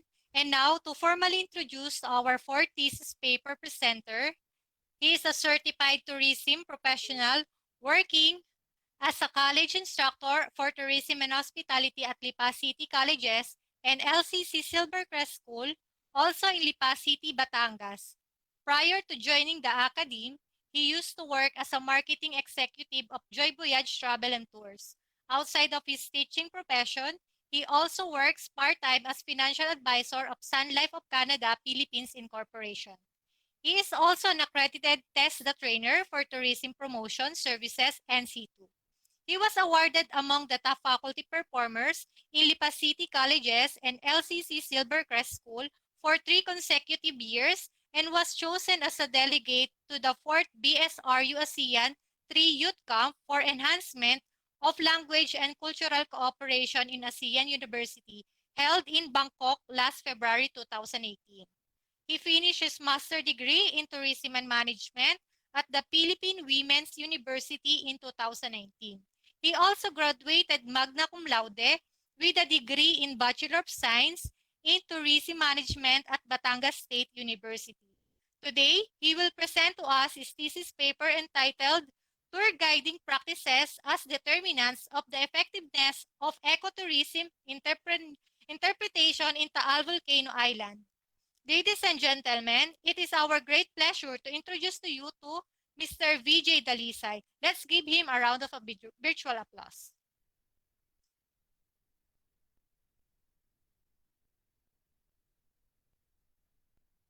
Good afternoon, everyone. First off, I would like to thank the organizers for giving us the opportunity to present this paper and congratulate you for coming up with this very worthwhile endeavor. I do apologize for not being there with you live today because of a scheduled power interruption, the issues. But I hope that you still get to learn from what I have to share with you this afternoon.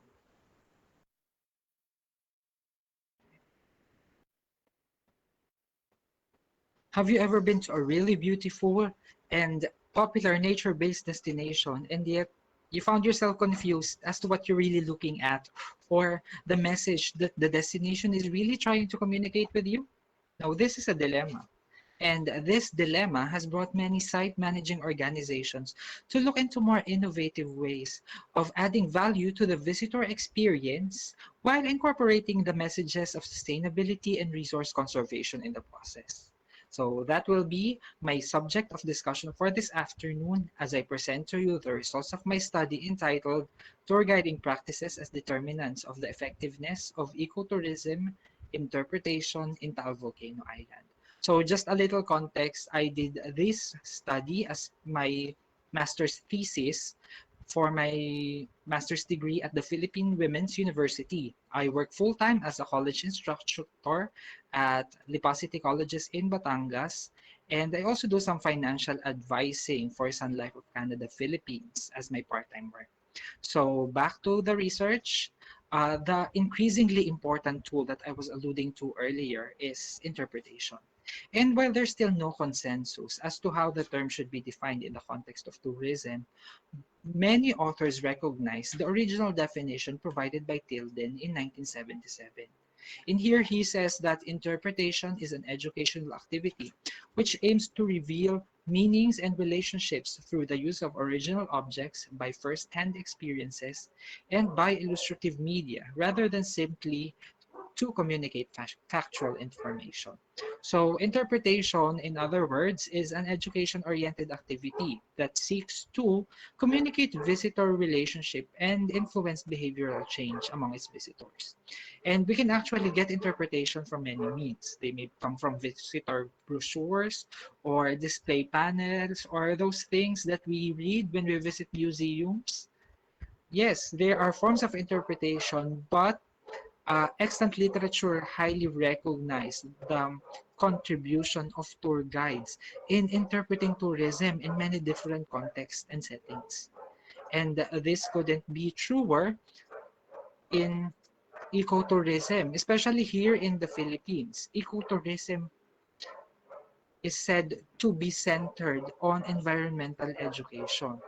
And the role that tour guides play in delivering information, communicating relationships, and emotional connections to visitors cannot be overemphasized. Still yet, in many local level tourism administration, including those in Taal Volcano Island, the picture of which you saw earlier, many locals serve as nature or naturalist guides, which is good, but have limited education and training in environmental interpretation.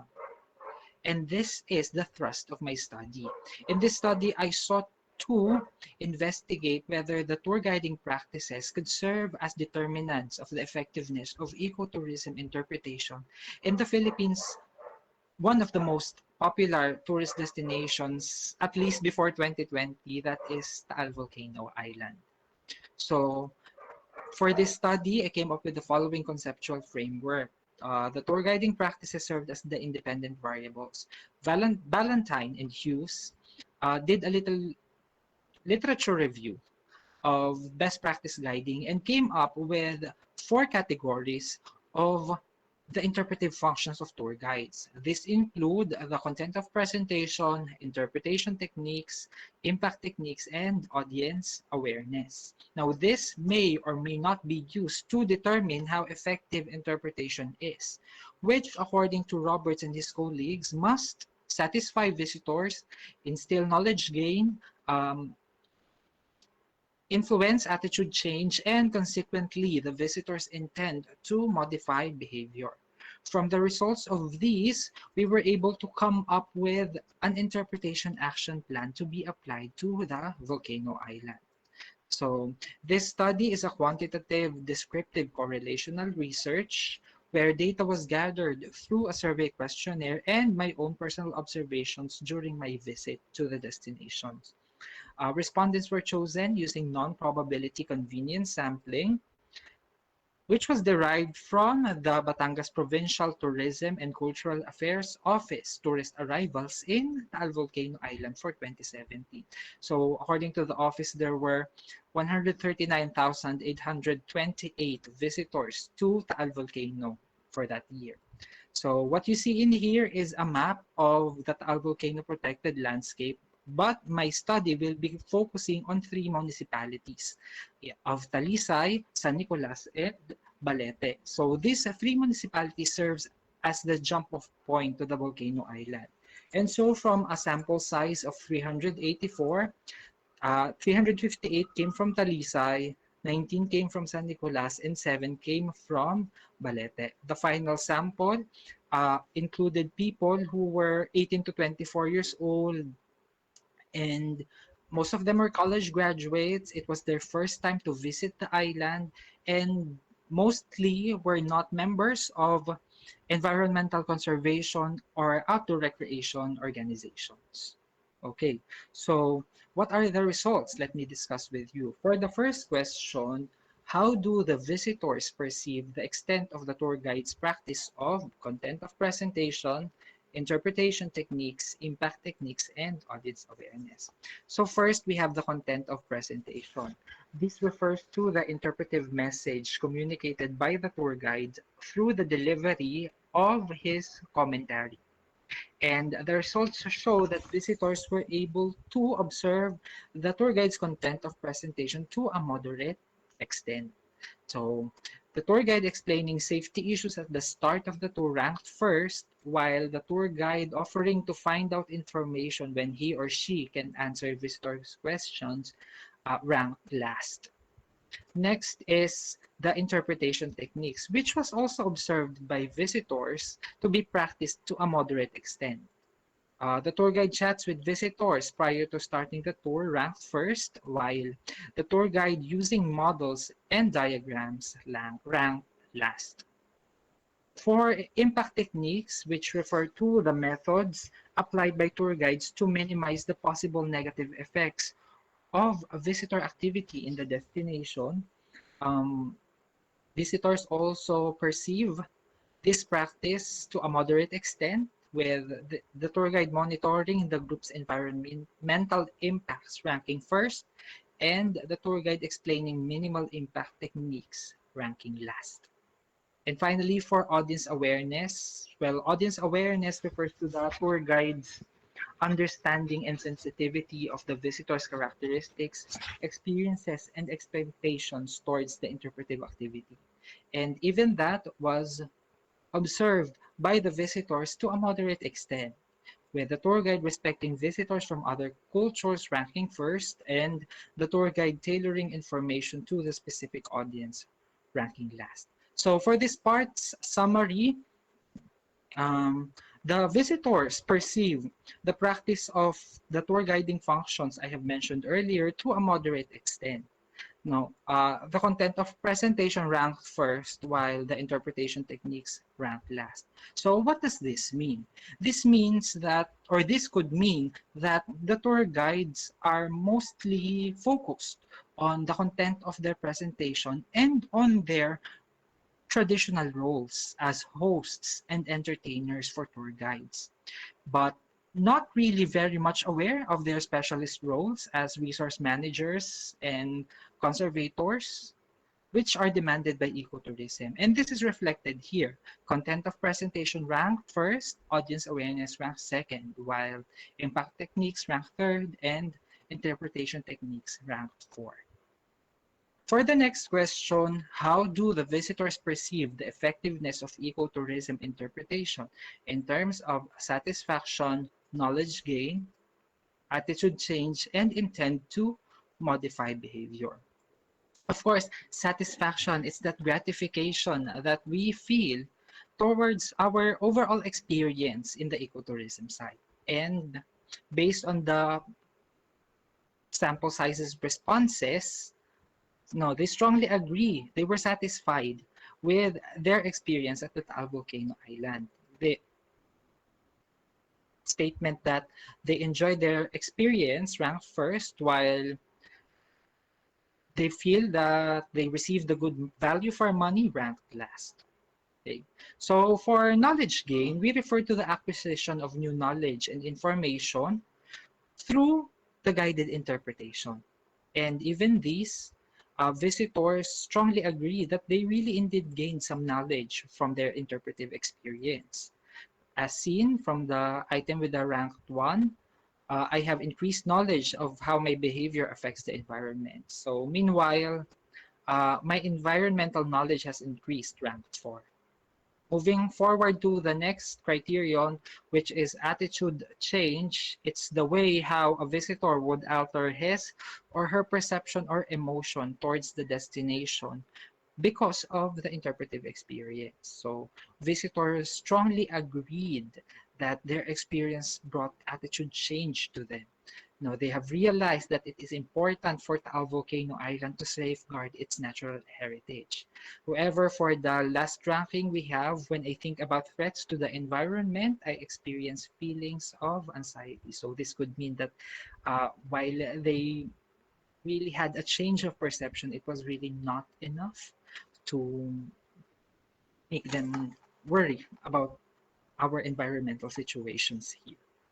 And finally, for the intent to modify behavior, yes, they strongly agreed that the interpretive experience also influenced their intent to modify behavior. So in summary, interpretation of ecotourism in Taal Volcano Island was seen to be highly effective, as most of the respondents answered strongly agree. So the intent to modify behavior ranked first, while satisfaction ranked last. No. So what does this mean?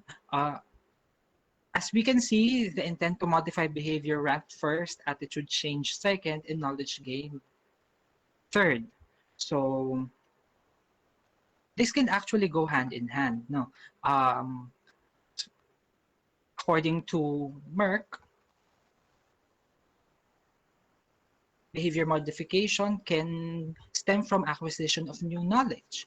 Or according to the psychological theory of planned behavior, behavior is, of course, related to existing attitudes. So this could mean that the knowledge obtained by visitors during their visit was enough to inspire them to have more positive behavior towards the destination and the environment. But we still are not going to dismiss the possibility that it may not be as a result of their interpretive experience, as they may already have pro-conservation attitudes prior to visiting the island.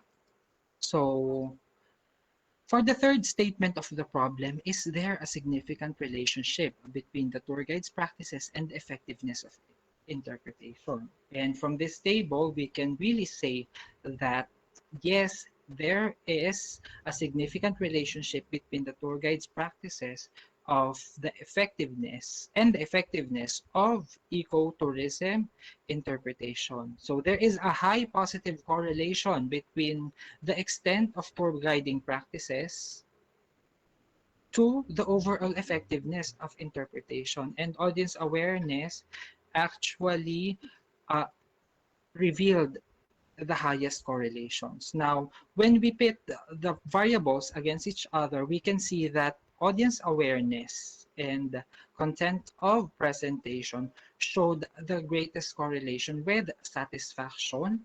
Content of presentation also showed great correlation to knowledge gain. So this could again reinforce the idea that both the visitors and the tour guides are much more aware of the traditional roles that tour guide play as hosts and entertainers. Meanwhile, the intent to modify behavior was seen to have the weakest correlation. Okay, so where does this lead us? What's next? No. From the results of this study, I was able to come up with an interpretation action plan for Taal Volcano Island. The goal of this action plan is to provide an effective guided interpretation that gives visitors more rewarding and meaningful ecotourism experiences in Taal Volcano Island. This goal is further divided into three objectives. The first one is to enhance the capability of tour guides in interpreting ecotourism. The second one is to deliver satisfying, educational, and relevant interpretive services to visitors. And the third one is to promote and foster active stewardship of the island's ecotourism resources. Now, for the first objective, I believe that the area that needs to be addressed first is, of course, the criterion that ranked last, and that's interpretation techniques. This table shows the strategies, the tasks, the time frame, and the persons involved. So for the strategies of interpretation techniques, I would recommend to standardize ecotourism trainings, as there is no standard ecotourism training in the three municipalities. I would also recommend to maximize the use of interpretation aids and guided interpretation and explore themes on which tour guides may base their interpretation. For the impact techniques, the strategy would be to delegate resource management responsibilities to tour guides. For audience awareness, it would be to prepare interpretation for specific types of audiences and to ensure visitor comfort in the use of interpretive facilities. And finally, for content of presentation, it would be better if tour guides would be equipped with updated and accurate related information and to provide variety in the interpretive content. As for the second objective, to deliver satisfying, educational, and relevant interpretive services to visitors, satisfaction seems to be the thing or the outcome that needs to be addressed most. So, emphasize the value for money in planning for interpretive services. Develop, enhance guided interpretation that highlights enjoyable experiences and identify and address the changing visitor needs and interests. For knowledge gain, we have to provide interesting and relevant interpretive services to visitors. For attitude change, to encourage visitors to develop personal connection to the destinations and protect our volcano island's sense of place. And for the intent to modify behavior, we may inspire them to respond to a call to action regarding environmental conservation. Each of these strategies have their specific tasks, which are also presented in these tables. And finally, for the third objective, to promote and foster active stewardship, the strategy would be to devise programs that support stewardship and resource protection messages. So finally, based on the results of the study, we were able to draw the following conclusions. Most ecotourism guides in Taal Volcano Island tend to concentrate on the content of their presentation and aware of the results of the study and to conduct future research on the evaluation and monitoring of guided interpretive activities in the island. Now, this was all good. This was finished in 2019. It was bound to be forwarded to the necessary bodies until 2020 came. And as we all know, in January, Taal volcano erupted. And the lives of the tour guides and all of the people in the volcano island was disrupted. And just as they were recovering, then came the pandemic that is still challenging many of us right now. So where does this study lead? I personally think that the results of the study and the improvements that it could bring could take a step back right now to be used for us to prepare for a more resilient and better interpreted future for ecotourism. That is the end of my presentation. Thank you very much, everyone, for listening, and I hope that we all stay safe. Thank you. Thank you, Mr. Dalisay, for that insightful paper presentation about ecotourism interpretation in Taal Volcano Island. Tour guides must be able to lead a group of people effectively, and they must be knowledgeable enough to educate tourists, promote sustainable tourism, and foster stewardship of the island's resources, and as well to be able to satisfy the expectation of the tourists. Once again, thank you, Mr. Dalisay. Now, for our last but not the least thesis paper presenter, she will be introduced by Desiree Del Campo, Master of Science in Hotel and Restaurant Management student. Thank you, Jason.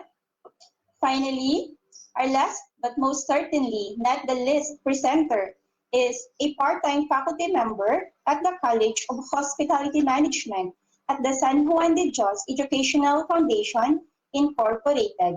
She was previously a program coordinator and an OJT of campus coordinator at the Asian Institute of Maritime Studies. Before joining the academy, her industry experience was at Rustan's Coffee Corporation, wherein she rose from the ranks as a barista, a supervisor, assistant manager, store manager, and a global coffee master. She graduated with a degree in Bachelor of Science in Hotel and Restaurant Management, magna cum laude at the Abellana University, Jose Abad Santos Pasay campus.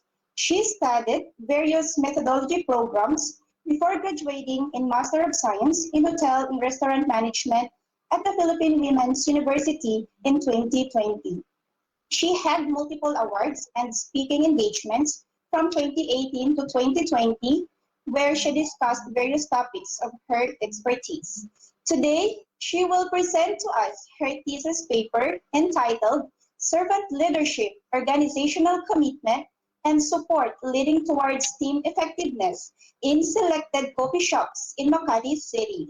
Ladies and gentlemen, it is our great pleasure to introduce to you to our last paper presenter for today, Ms. Rachel Ann Uy. Let us give her a round of a virtual applause. Thank you very much. Allow me to present to you my slides.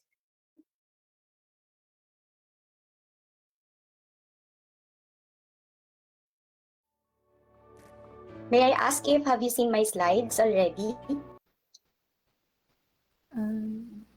Not yet. Yes, ma'am. Really...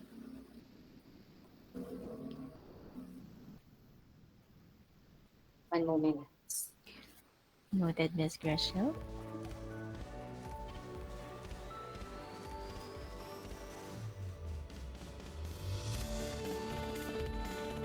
Have you seen it already? Not yet. Not yet, ma'am.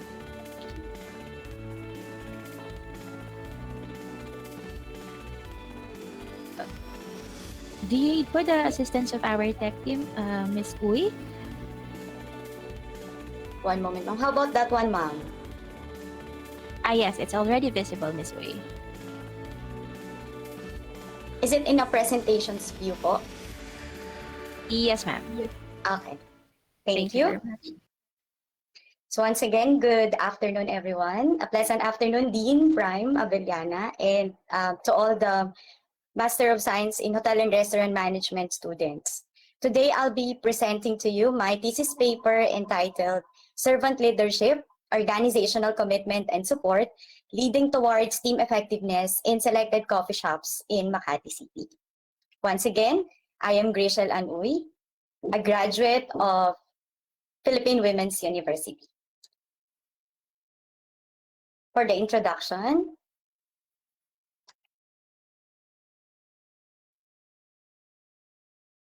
employee turnover in hospitality organizations is one of the challenges that is currently faced by business owners, managers, and that constitutes between 40 to 50% annually, according to Bat et al.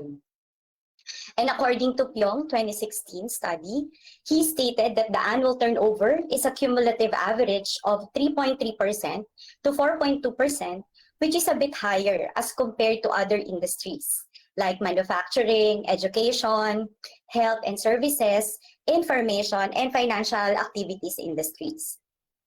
Previous studies has revealed as well that the high turnover rates in the hospitality organizations are brought by weak organizational commitment of employees, which can be considered as one of the serious challenges faced by hospitality organizations, specifically food service. An effort to understand the affecting employee turnover intention is focused on work environment turnover drivers, likewise reinforcing the rationale of the majority that poor manager or poor relationship with manager, according to Dale Carnegie's Leadership Study 2016, bad management is the #1 reason for switching jobs.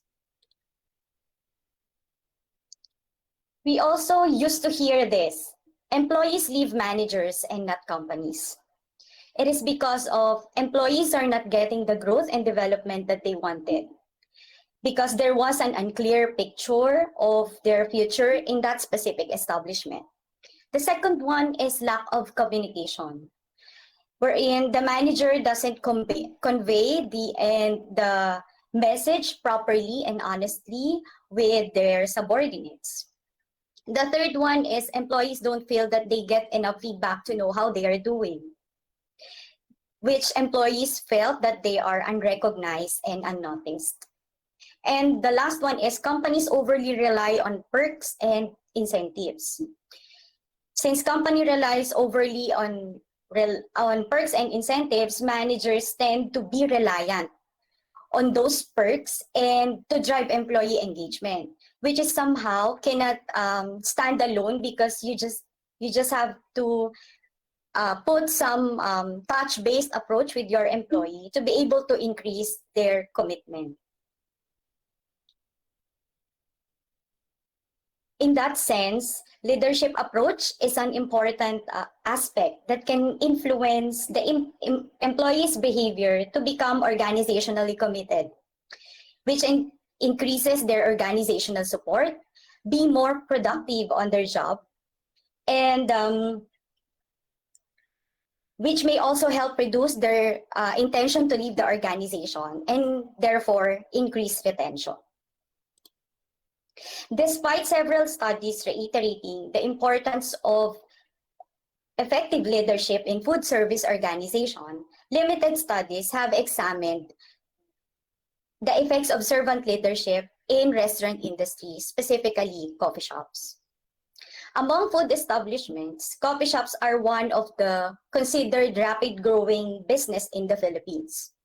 According to 2016 annual survey of the Philippine Business and Industry, or ASBI, restaurants and mobile activities led sector constitutes 4,312 or 72.2%. And for the short-term accommodation activities at 1,279 or 21.4%. The beverage serving activities at 285 or 4.8%. And for event catering activities at 95 or 1.6%. The biggest chunk of 4,312 or 72% shows that the restaurants and mobile service activities led sector got the highest percentage of employment and generate about 99.4% that includes paid employees, and the rest are those who are working owners or unpaid workers. The coffee culture in Manila continuously flourishes. Going to a coffee shop became a way of life of the majority of people nowadays. Sometimes they just drop off to grab a grab of coffee before going to work and before going home. And according to Kantar World Panel Philippines, Filipinos have already shifted from being a moderate to heavy coffee drinker, which constitutes for about 5 to 6% coffee sales in a year. Consumption of coffee products among heavy coffee drinkers, however, usually consumes thrice per week or 126 times per year, and consumption for coffee products among regular coffee drinkers, usually twice per week or 81 times per year.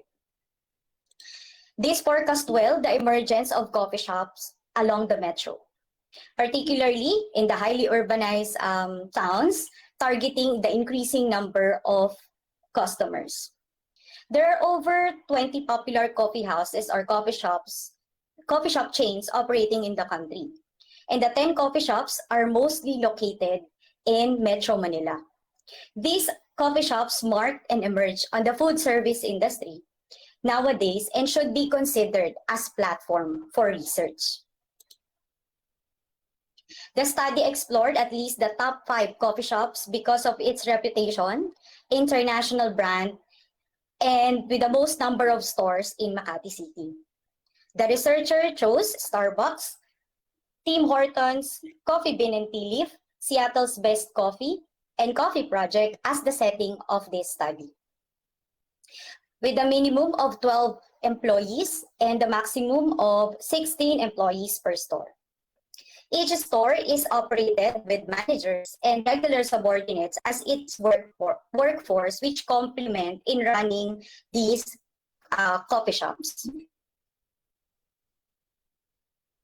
For the theoretical framework of this study,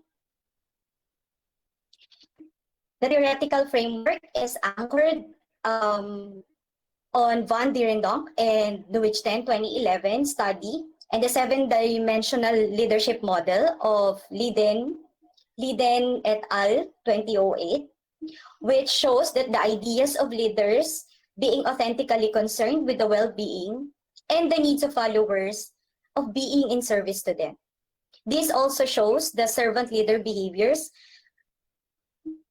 such as conceptualizing, emotional healing, putting followers first, helping followers grow and succeed, behaving ethically, empowering, and creating value for community, which leads to organizational outcomes, follower performance and growth, organizational performance, and societal impact. And for the conceptual framework for this study, the paper posits on how servant leadership dimensions, these 7 dimensions, influence the employee's organizational commitment and organizational support, which leads them to become effective on their job. This conceptual framework was designed as an expanded model from the study of Van Dierendonck and Newich-10, and the framework depicts the interrelationships of the independent and dependent variables. Now, for the statement of the problem, the study aims to answer the following questions. The first one is, how do employees evaluate the leadership practices of their supervisor in terms of emotional healing, creating value per community, conceptual skills, empowering, helping subordinates to grow and succeed, putting subordinates first, and behaving ethically? The second one is, how do employees examine the perceived organizational behavior of employees in selected coffee shop in terms of affective, normative, and continuance commitment? Next is how they perceive its organizational support, and lastly, team effectiveness. The third question will be answered if there is any significant relationship between servant leadership practices on organizational commitment, organizational support, and team effectiveness. The fourth question, what are the issues and concerns experienced by the coffee shop employees relative to the servant leadership practices culture of their supervisor? And the last one is, based on the findings of the study, what organizational approaches can be formulated to enhance the organizational commitment and organizational support of employees, which lead them to team effectiveness? And for the hypothesis, the first hypothesis is that there's no significant relationship between servant leadership practices and organizational commitment, no significant relationship between servant leadership and organizational support. The third one hypothesis is no significant relationship between servant leadership and team effectiveness. For the significance of this study, the study will be beneficial for the following. The first one is society, because it can facilitate social change by serving supervisors to acquire on how their actions can affect their staff members' preferred approach when dealing with conflicts. The second one is economy. By reducing employee turnover, the study may be beneficial economically by increasing their profit because of positive business performance, instigated to team effectiveness. The next one is employees. Employees will feel that they are valued by the organization, which may result in greater performance, leading towards team effectiveness. And for future researchers, it will also contribute to the field of study pertaining to servant leadership. And for the scope and limitations of this study is focused on perceptions on servant leadership practices, the 7 dimensions, and the sample was limited to the 5 renowned reputable coffee shops specifically located in Makati City. The coffee shops has a minimum of 12 employees up to 20 employees per store. With the withholding of the company name, it has to be all prominent and prestigious coffee shops in the Philippines. Likewise, the study also sued and the adopted survey tools, which include servant leadership scale, organizational commitment scale, survey of perceived organizational support, and team effectiveness questionnaire, which is a self-assessment questionnaire. And for the literature review, there are several related studies pertaining to servant leadership. But Robert K. Greenleaf first coined servant leadership, wherein this leadership style focuses on the growth and well-being of its followers. It stresses the importance of listening, empathy, healing, awareness, persuasion, conceptualization, foresight, stewardship, commitment to the growth of people, and building community. The apprehension of this exemplifies that servant leadership model may be an aspect to reduce employee turnover, intentions in hospitality, particularly in restaurants, because servant leaders' emphasis on ethical and diffident uses of power develops trust and create genuine relationships with followers and build strong foundation for a positive and healthy work environment. The various research and conceptual literature shows that servant leadership should be a central discipline in managing and supervising people. For instance, we have here Spears, Laub, and Van Dierendonck's study, which relates to Robert Greenleaf's study, wherein they just add different interpretation in regard to servant leadership.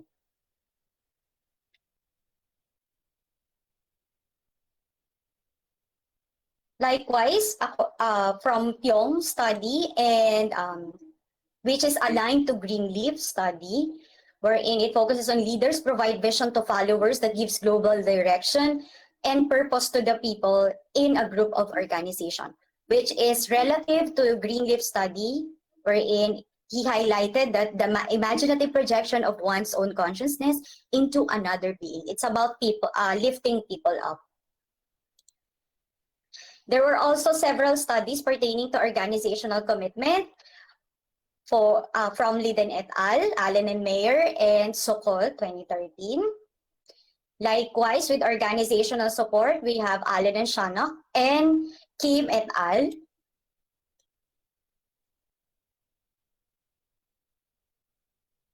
The aforementioned selected studies were similar in the present study because it focuses on the servant leadership model, organizational commitment, and support. However, the present study delved in the various qualities cited by these authors. However, the significant difference is that from the present study, the choice of locale wherein the current study confined the evaluation within the hospitality setting, and the researcher to have a relevant contribution to the dimension which was the inclusion of team effectiveness aspect, considering the variables used in the previous studies. And for the methodology that I used, the research design for this is a descriptive correlational research design, a quantitative type of research that was used by highlighting the determination or correlation and association among independent and dependent variables. And the purpose of this is to measure the degree of association and correlation of the dependent and dependent variable.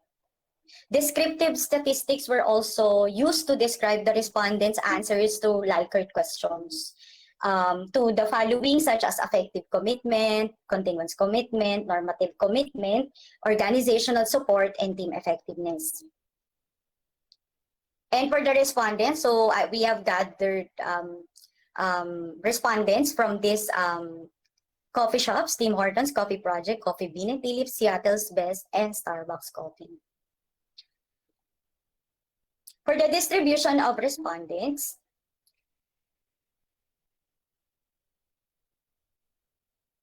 the table shows the distribution of respondents per store. The total number of respondents is at 180. Is at 180 participants in the final sample. You will notice that the coffee shop 2 has 20 participants only, simply because this coffee shop has a limited number of stores, which was located in Makati. The table 2 shows the profile of respondents, which shows the attributes such as gender, age, educational attainment, length of service, and employment status. The demographic profile of respondents participated in the study. Among of it, the 50% were female and 50% were male. This simply shows that there is an equal treatment of gender in coffee shop industry. So no gender, no discrimination between male and female. In regard to age, there is a 52% for 18 to 23 years of age. So we can see here that millennial era penetrates the coffee shop industry nowadays, as compared to boomers. In response to the question asking participants to report their educational attainment, most here are college graduate. And for the length of service, majority are 1 to 3 years length of service, or 44%, simply because since majority of the participants are millennials, so most of the millennials usually don't stay in an organization more than 3 years. So that's why majority here are millennials.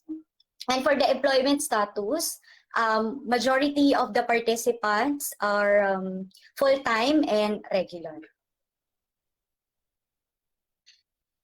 For the instruments that I have used, the first instrument to measure the servant leadership of the managers, I use Liden et al.'s 2014 7-dimension leadership scale.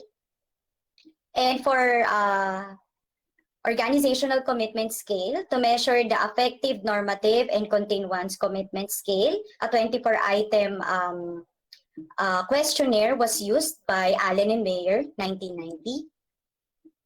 And for Eisenberger et al., I used that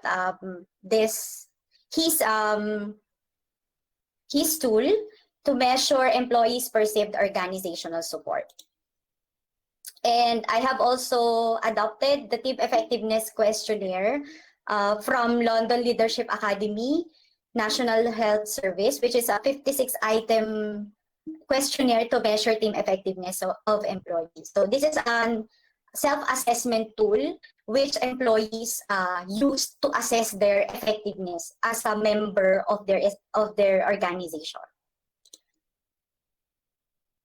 I have also provided an open-ended questionnaire, which was provided at the end of the answering the Likert scale questions to identify the issues and concerns of employees in regard to the leadership practices of their supervisors. And interview questions was given as well in order to get specific and cohesive ideas from the participants. And for data analysis, the descriptive statistics was used to measure the frequency, percentage, and mean to describe the respondents' answers to the survey questions. Likewise, Likert scale was also used in interpreting the answers and the mean. And the test of relationships were done through Pearson's R correlation coefficient with a level of significance of 0.05. So for the presentation, interpretation, and analysis of data,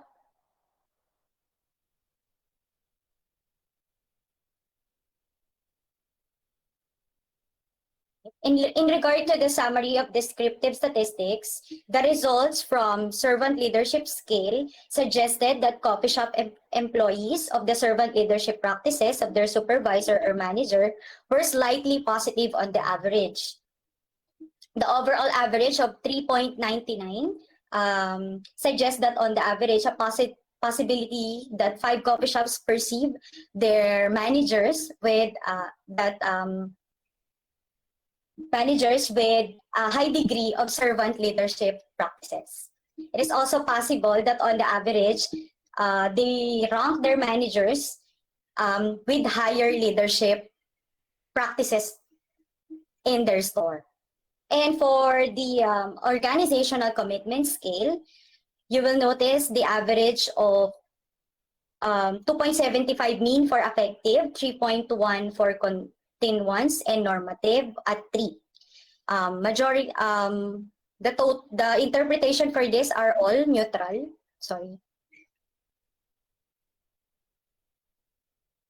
This suggests that the coffee shop employees' average organizational commitment to their organization is slightly on the negative side. Overall, the average of the 3 sections considered together was 2.95, suggesting that the participants' organizational commitment was neither positive nor negative, but rather exactly neutral. And for the survey of perceived organizational support, the score indicated that on the average, results were determined. The qualitative results, which shows among 180 participants, they had slightly negative perceptions on organizational support they received. Chances wherein the organization would not really take care of their well-being, likewise take advantage to them if given the opportunity. And ultimately, for the team effectiveness result, it suggests that 180 participants, majority of them, strongly believes that if the supervisor creates a positive working environment, they will become a more effective individual. The high degree of self-assessment suggests that on the average, 4.73. Participants recognize having a high degree of assessment as being an effective team because of their positive individual contribution. For the results of hypothesis testing, the table shows the summary of results.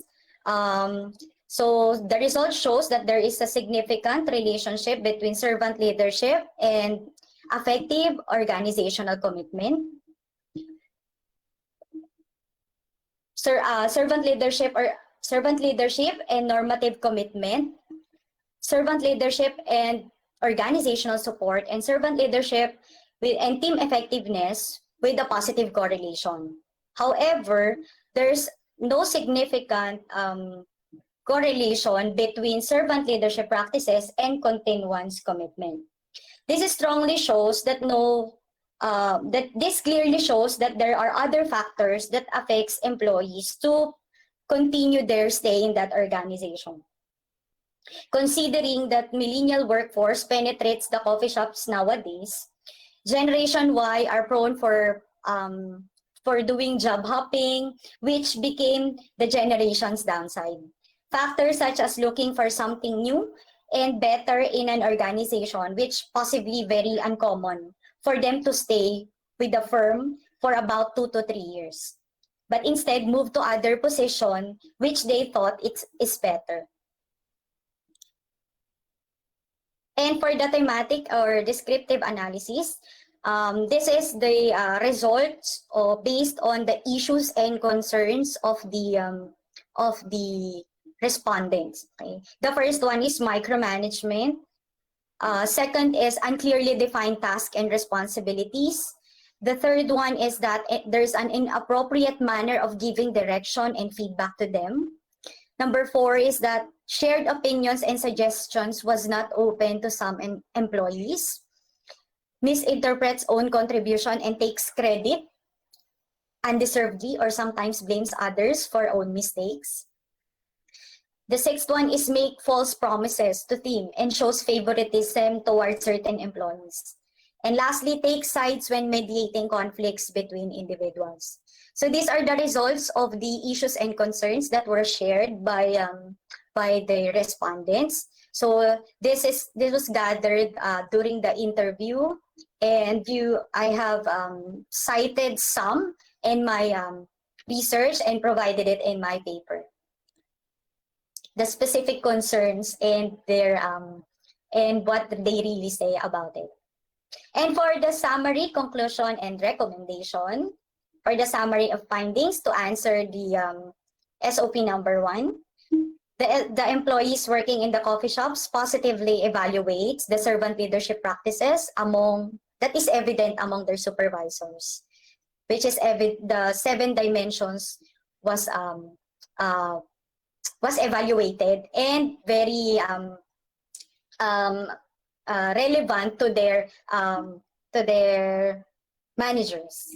The next one is the employees working in the coffee shops were positively perceived the servant leadership of their supervisor in terms of effective, normative, and contain one's organizational commitment, organizational support, and team effectiveness. The third one is that there is a significant relationship between servant leadership and its effective and normative commitment, servant leadership and organizational support, and servant leadership and team effectiveness. However, there's no significant relationship between servant leadership and contain one's commitment.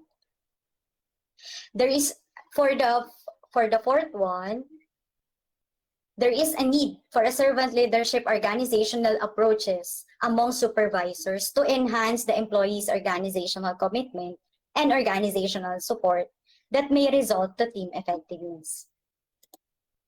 And for the conclusion, employees are looking after to a clear career development plan anchored with organization's values and beliefs, allowing employees to have a culture, effective communication through motivating language and positive working environment.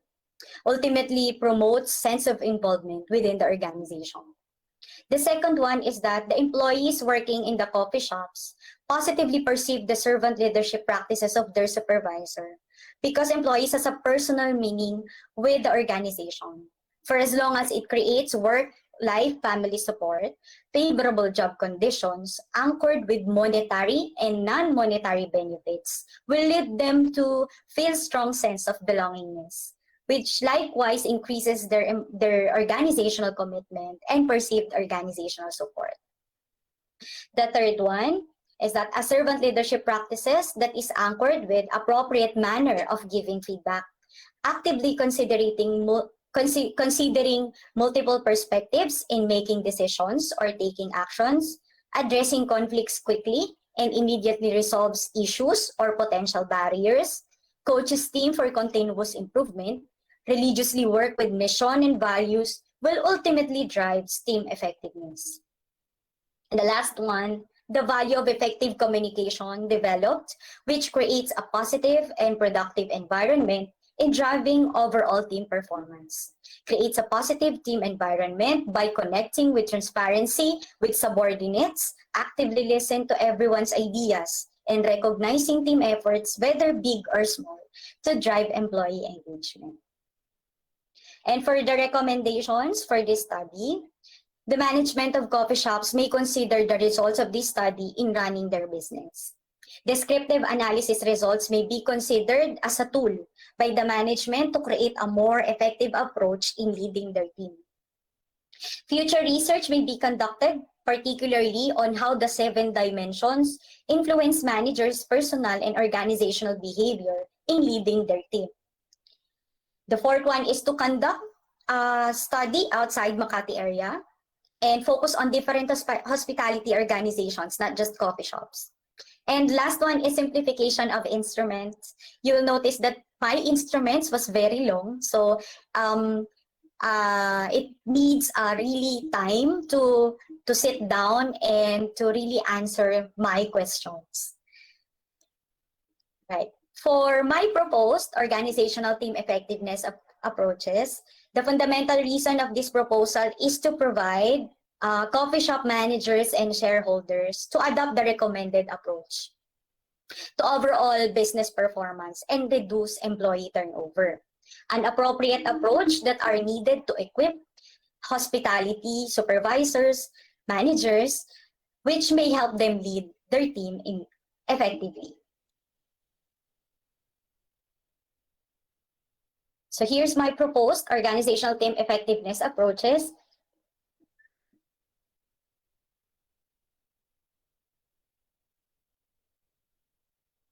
This figure represents the model indicating the 7 dimensions of servant leadership, which is the emotional healing, creating value for community, helping subordinates to grow and succeed, putting subordinates first, and behaving ethically, as holistically defined as building culture and effective communication, planning and prioritizing, and coaching for performance and development. The cohesive intervention of the 3 approaches were supported by specific core tools in delivering a day-to-day leadership amongst teams, such as ensuring company values and mission is in place, recognition programs to synergize the team, periodic team huddles during quarterly meetings, and leader-follower connection through random touch-based connection. Likewise, other core tools includes calendar of activities, applying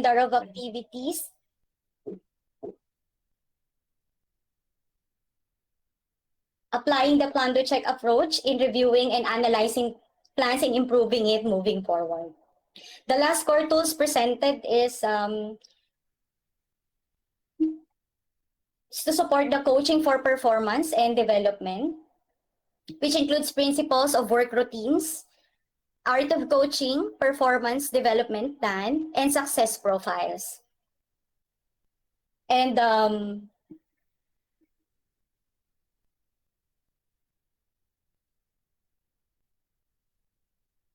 to applying the art of coaching that must be displayed by all trainers and supervisors to ensure consistent approach with the team. Ensuring that development plan is in place to leverage the strength and skills of the team, and success profiles to ensure that the team are guided in doing their job efficiently.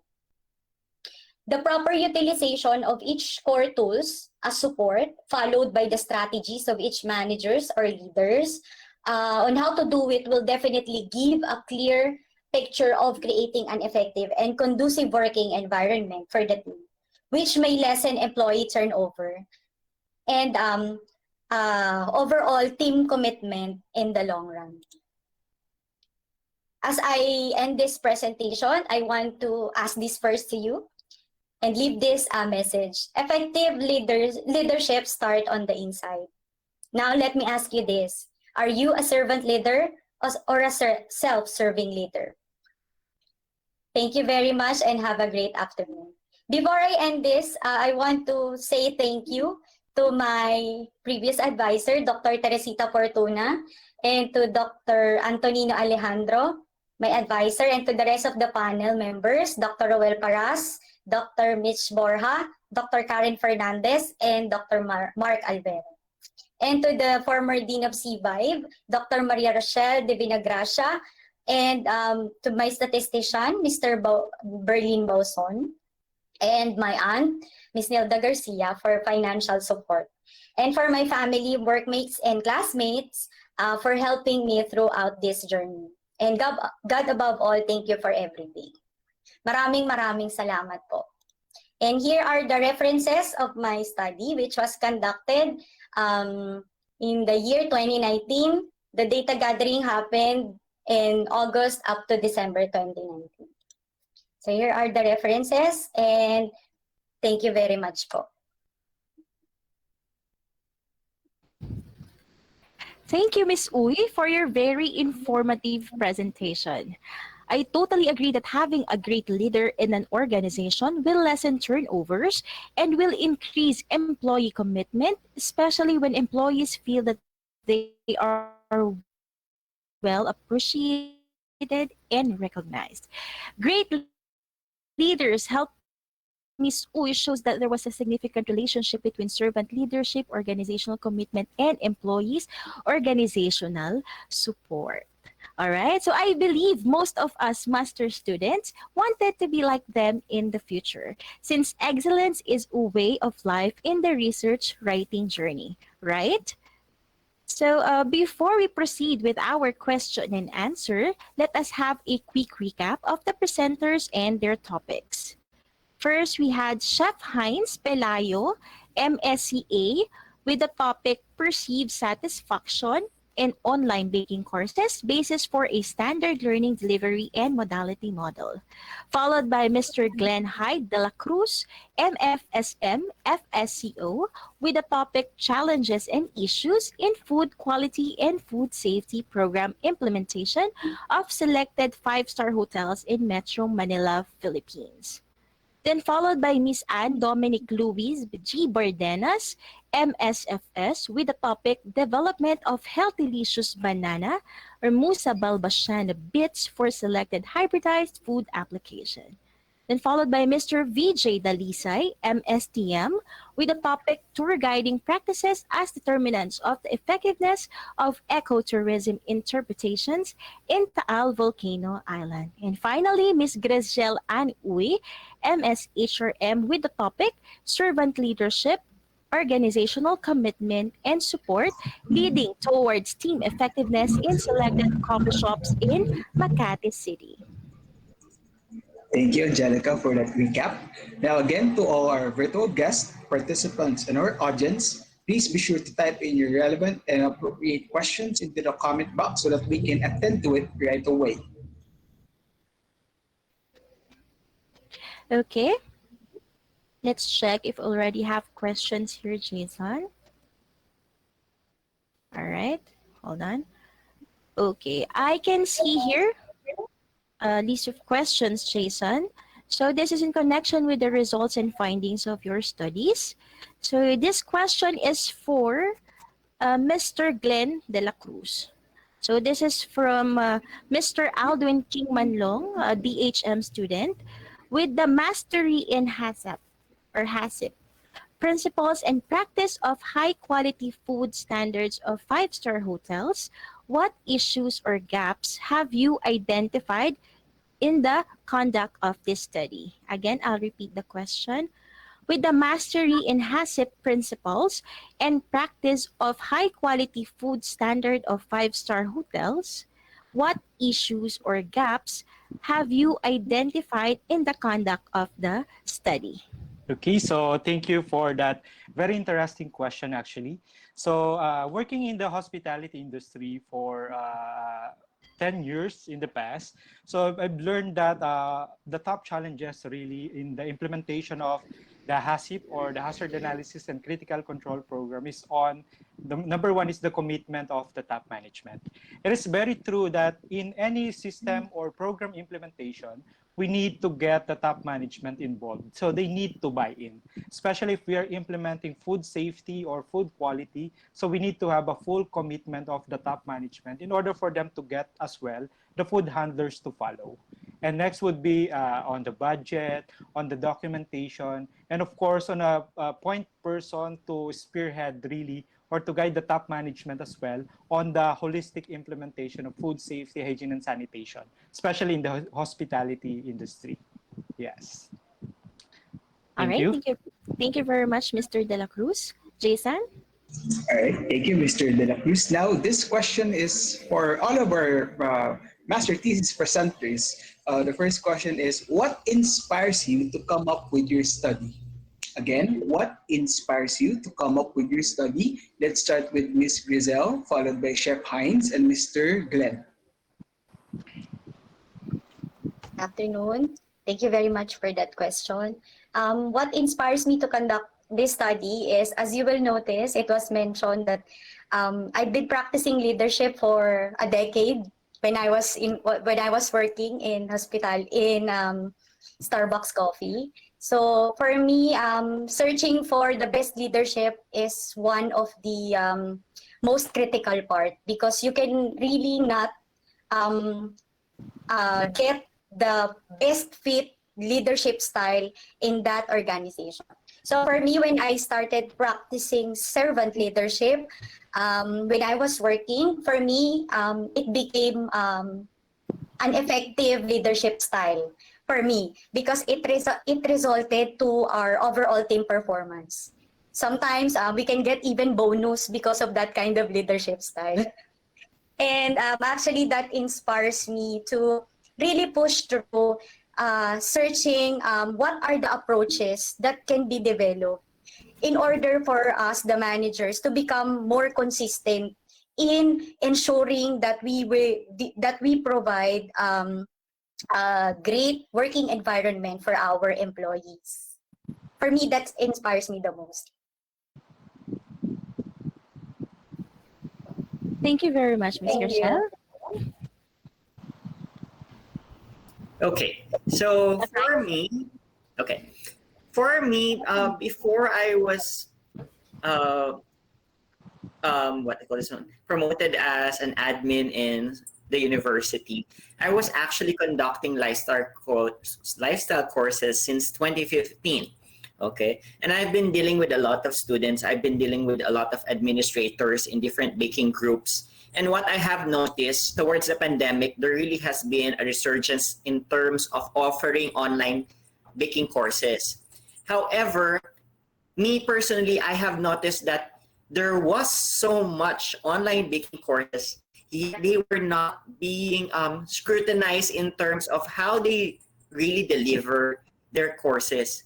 Because as an educator, I feel that it is very important to be very critical, because at this point of the pandemic, a lot of people are spending money to really learn how to bake, just to acquire skills and knowledge in terms of baking. Yet we have to assess, is there enough information that they could get?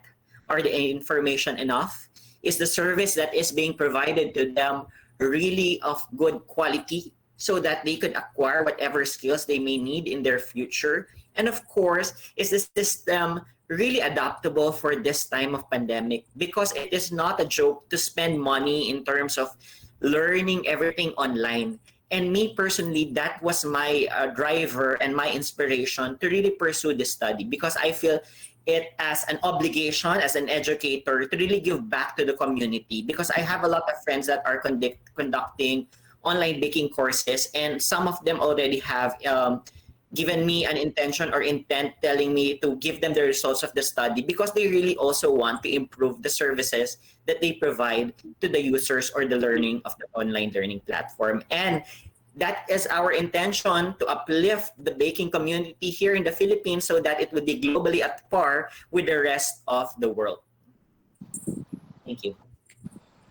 Thank you very much, Chef Hines.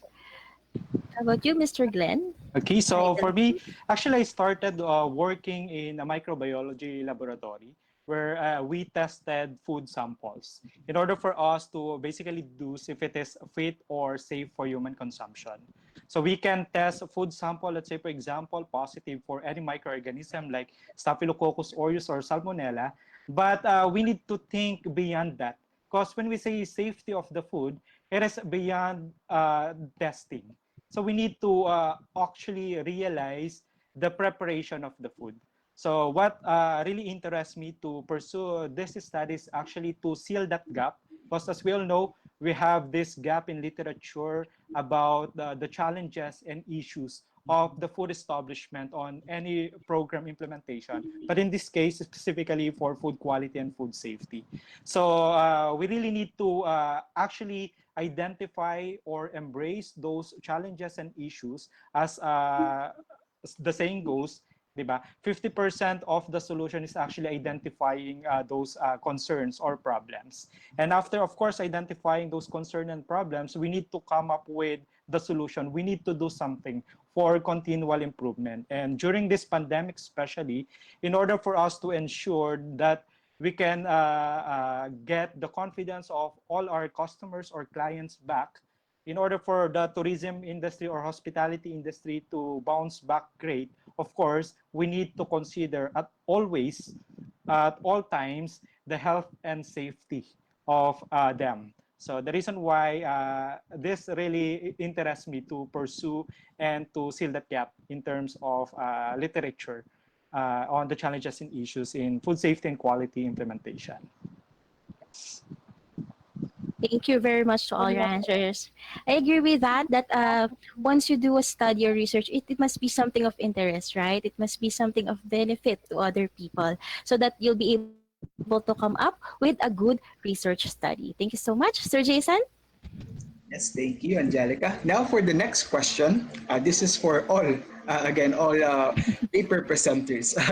In connection with your research or in connection with research ethics, did you encounter any issues while conducting your study? Again, in connection with research ethics, did you encounter any issues while conducting your study? Let's start with Chef Hines, followed by Mr. Glenn and Ms. Grizel. Okay, so good afternoon once again. In all honesty, I'm very happy that there were no issues in terms of ethics when it came to my study, probably because I was well connected with the administrators of the baking groups that were used as the respondents of the study.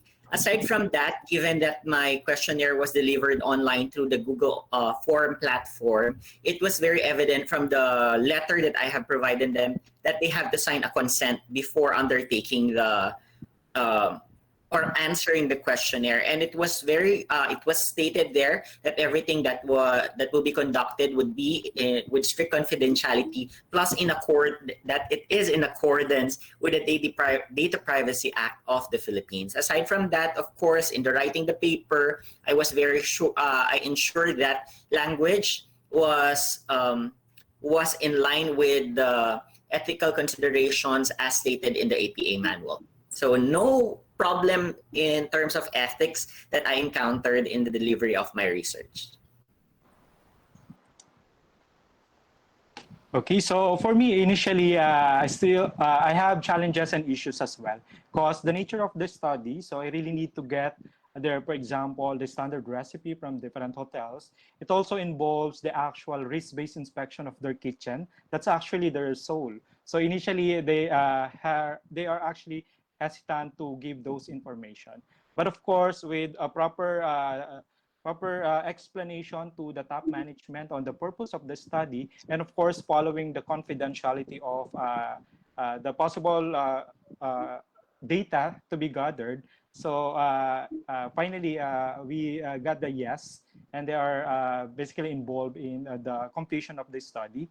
And as a return, of course, a word from the heart as well, or as a return of gesture, I conducted a short training for their staff.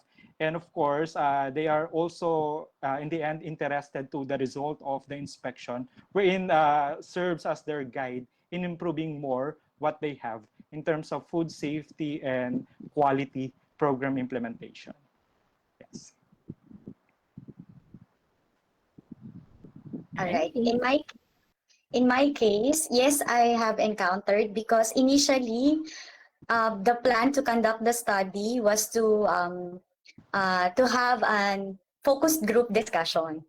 So I initially have that. kind of plan. But unfortunately, because of the schedules, we are all aware that employees are working in a coffee shop. It's an operations environment. So it's hard to get schedules from them.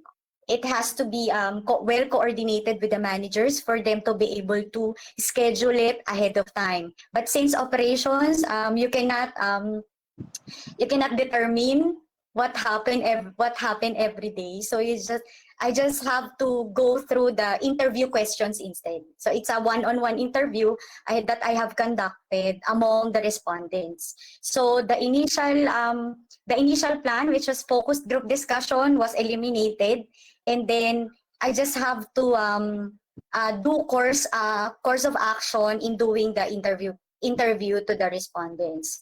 So for me, that's one of the challenges. But as you future researchers, don't be afraid if your plan doesn't work, because you just have to be true about it and just write it down that it doesn't happen, and just have to be true to what really happened during your study to maintain the integrity of your research. That's it. Thank you. All right, thank you, Miss Uy. All right, I have again a question here, Jason. This is for Chef Hines.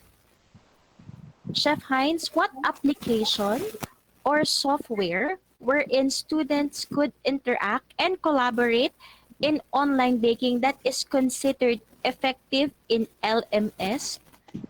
All right, I'll repeat the question, Chef Hines. What application or software wherein students could interact and collaborate in online baking that is considered effective in LMS or learning management system? Okay, in all honesty, this question is very hard to answer. First of all, we know at this time of pandemic, skills is very difficult to enhance through an online platform. But everything, as the pandemic is ongoing, we know that there is this what we call new normal, and we are trying to address it. And one of the things that we are looking, and we have pioneered it here in the Philippines, is that we have tied up with Lobster Inc. Lobster Inc. is an online platform wherein you would have an online access to different courses, not only for culinary skills, but other laboratory activities, wherein students will be engaged and can be given practical assessment together with the rest of the students. It's actually a different platform overall, but it can also be embedded within an LMS. However, it also has cost implications. So the thing with this one is, let me just share our best practices and how we did it in our university, is that we minimized the laboratory fees. We removed the laboratory fees for those subjects. And in lieu of those laboratory fees, we embedded the fee for the Lobster Inc. that I was talking about. So instead of paying for their laboratory fees, they are now paying for the Lobster Inc. platform in order to become a supplemental learning material, not only in terms of baking, in terms of cooking, but also it also includes bartending, food and beverage, housekeeping, and front office. So we fully utilized this platform in order to maximize. However, it is also limited to a 1-year access. So it will also depend on how the learners or the users will maximize it. There are more than 12,000 lessons and micro courses within that platform that they can use. But then again, it actually has a cost implication. So it must really be studied well on what would be their end goal. All right. Thank you very much, Chef Hines. Sir Jason, do you have questions there for the presenters? All right. This question is for Mr. Glenn. All right. So the question is, what areas in your study will have a great impact in the community? Again, what areas in your study will have a great impact in the community? Okay, so let's start with the last result, actually on the consumer awareness. So let's say, for example, if you're operating a food business or any, let's say, establishment related to food, so we always need to consider, of course, the preferences or the wants of the consumer. And based on the result of this study, they are a paying match if they have good quality food and, of course, natural food and all. So having that data actually will guide all food establishment in reformulation or let's say, for example, doing their R&D in order for them to satisfy the ever-changing wants of the consumer.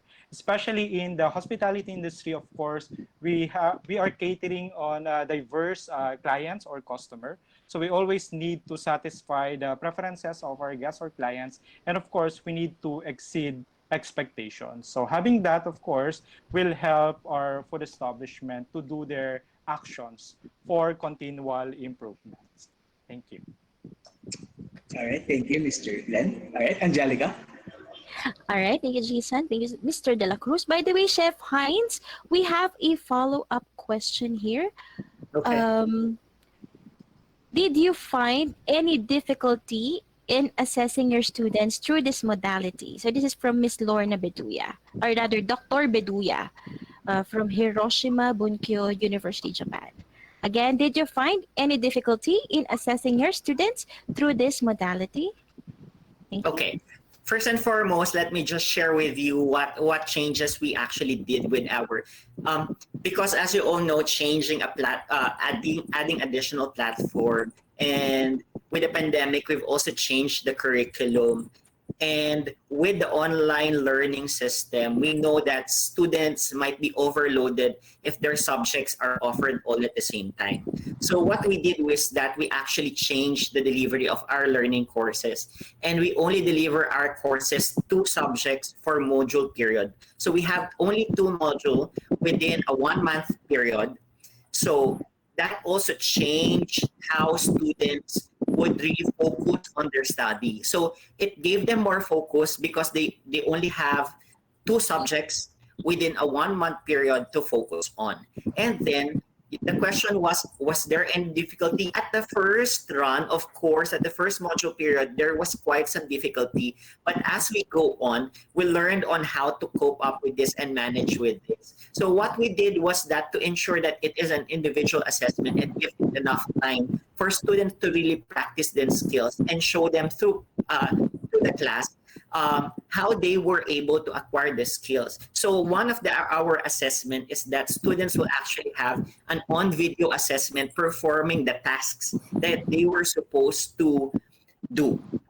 The only problem if it's cooking or baking is because, of course, the taste component of things. So that's where the problem might arise because, of course, we cannot taste anything online. However, of course, in terms of skills acquisition, in terms of techniques, you can assess whether the students are actually doing the right things or performing the right skills for that matter. So those are some changes. Those are improvements that we have done in order to make the learning and skills enhancement better through the online learning platform. Thank you. All right, thank you very much, Chef Heinz. Jason? All right, I guess this will be the last question for all of our presenters this afternoon. So the final question is, what advice, or let's say as a master's degree holder, what advice can you give to everyone who are undertaking and who will undertake thesis writing? Again, as a master's degree holder, what advice can you give to everyone who are undertaking and who will undertake thesis writing? Let's start with Ms. Grizel, followed by Mr. Glenn, and last, Chef Heinz.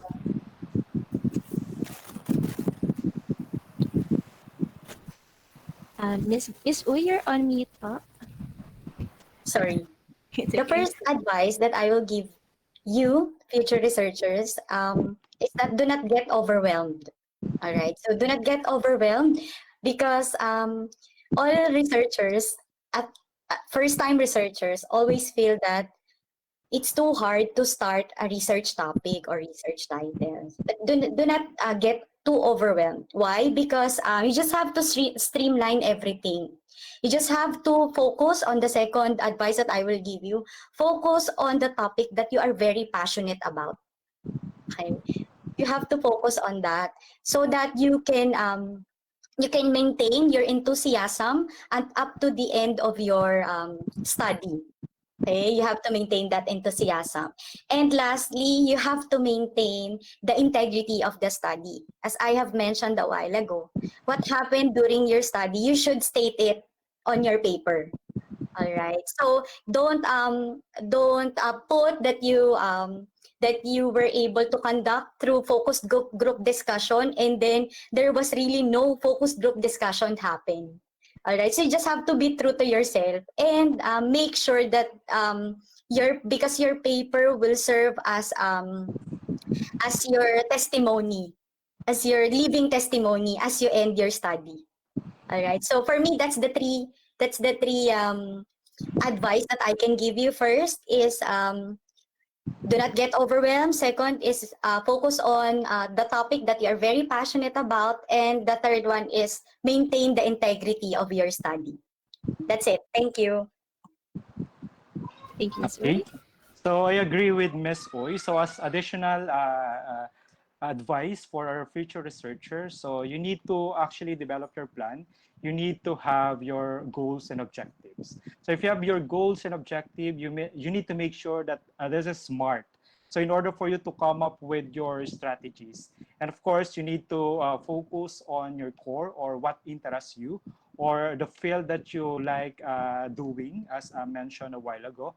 In order for us to come up with a credible paper, credible idea that will help not only you in the school, but of course, the community, the industry as a whole. And for, of course, as advice siguro for the general public, so since my topic is on health and safety, and it's very timely during this time of pandemic, really, we need to have this as a reminder to all. So when we say health and safety, this is not a sole responsibility of the government. So as a consumer, we have our part.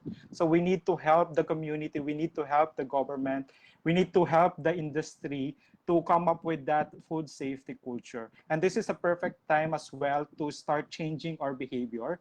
And we need to actually make it as a lifestyle in order for us to prevent lifestyle diseases, as mentioned a while ago, and some food poisoning cases. Okay, so keep safe, everyone. Thank you. Okay, I have to agree with our first two speakers. One, of course, choose a topic that you really love. Choose a topic that is from your heart, because everything else follows. As long as you know what topic you're focused on the topic that you really love, everything will translate into reality. Second, read, and read.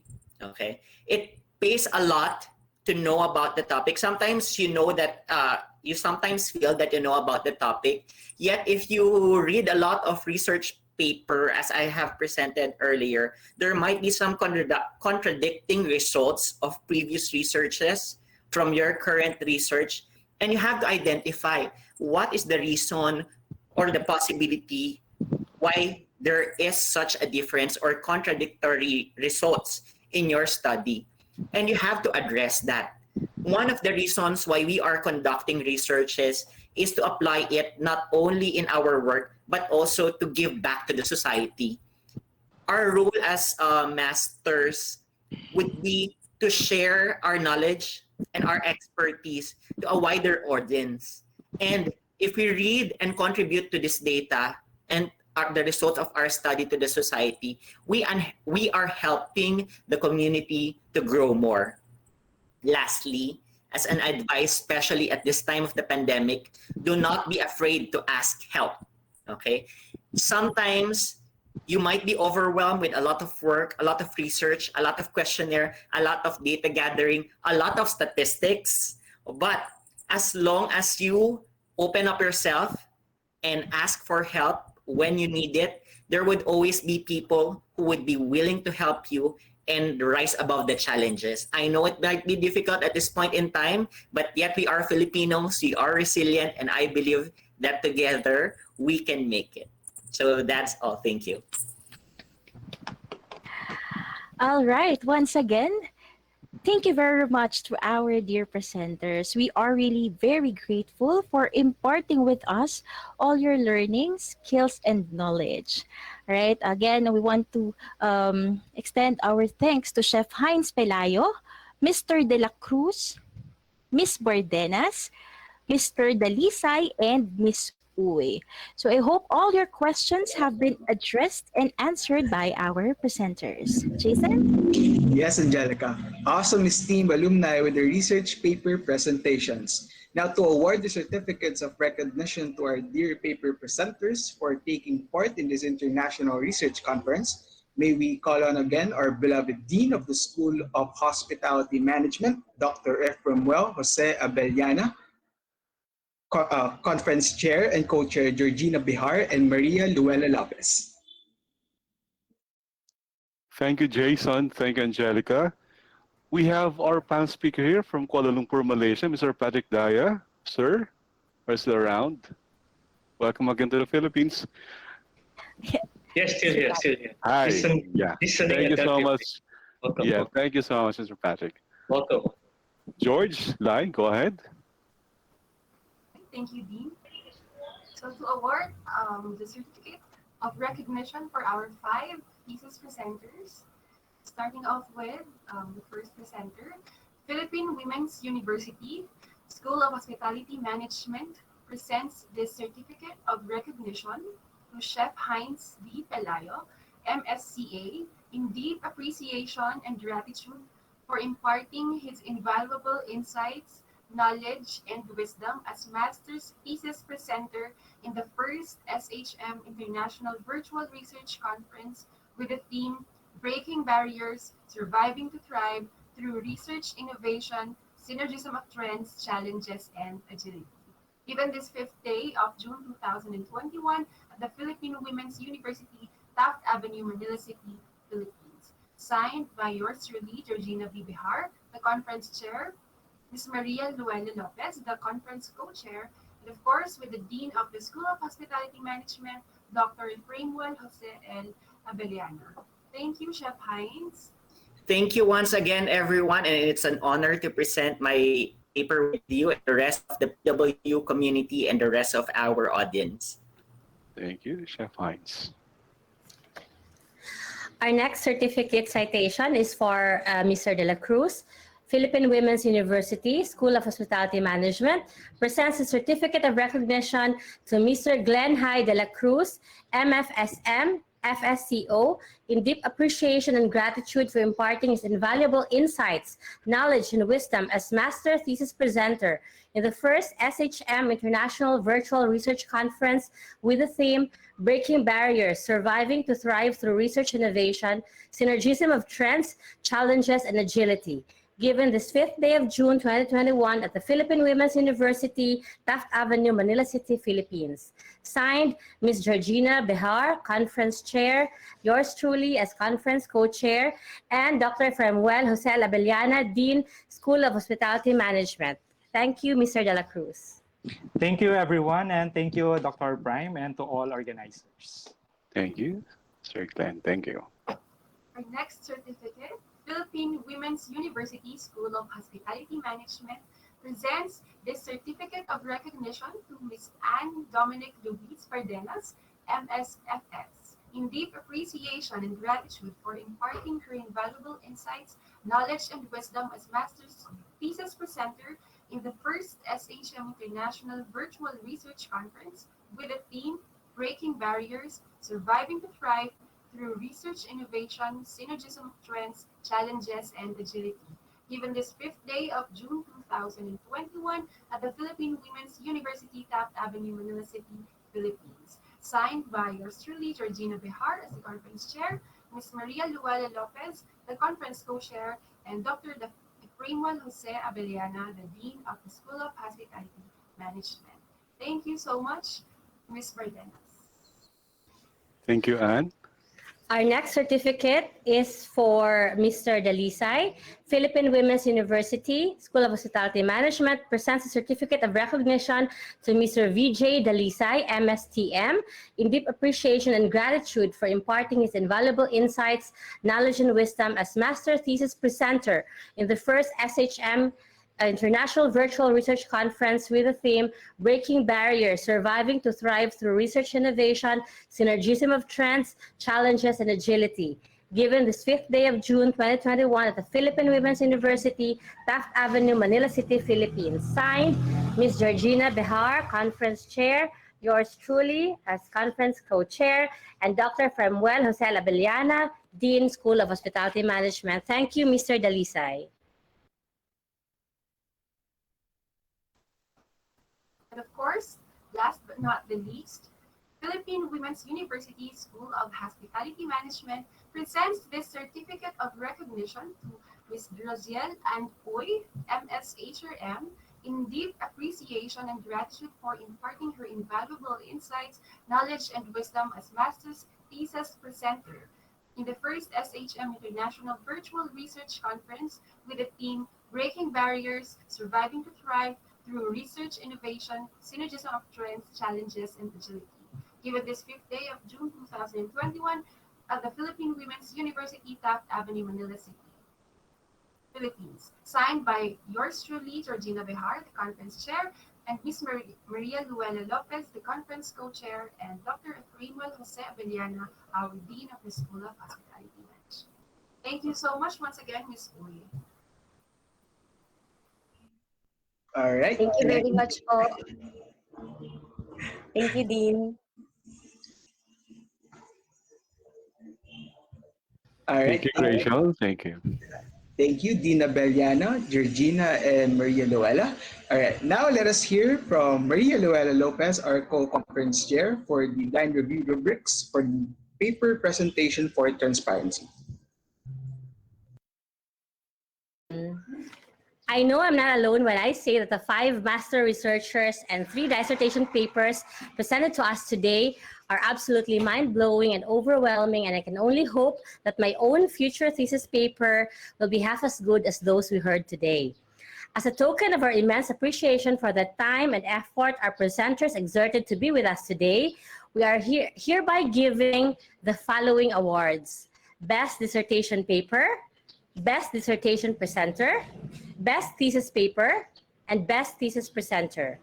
For everyone's information, these 4 awards are all a surprise. And for these to work, our paper presenters have no idea what we had planned on doing. We solicited the help of 3 blind reviewers from the Future University in Khartoum, Sudan, Kyungdong University in Gangwon-do, South Korea, and from Hiroshima Bunkyo University in Hiroshima, Japan. Blind reviewers are academicians and experts who review this paper weeks before without the name of the presenters and their affiliation to ensure transparency and fairness to everyone. So now please allow me to quickly run through the rubrics used as basis to determine the best paper for today. So basically we have 4 criteria as follows: quality of communication, which is the clear and precise use of words when presenting their papers; practical contribution, how relevant the research paper is to our everyday life, at present particularly; methodology use, your strategies and rationale; and your theoretical contribution, the advancement in existing theories supported by facts and logics through extensive narrative review of literature. So for each of these criteria, our blind reviewers rated strongly evident as the highest 4, highly evident 3, evident 2, and not evident 1.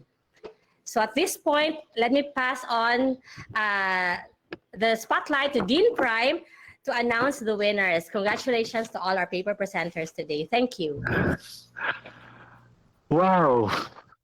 Madam Co-Chair, this is the hardest thing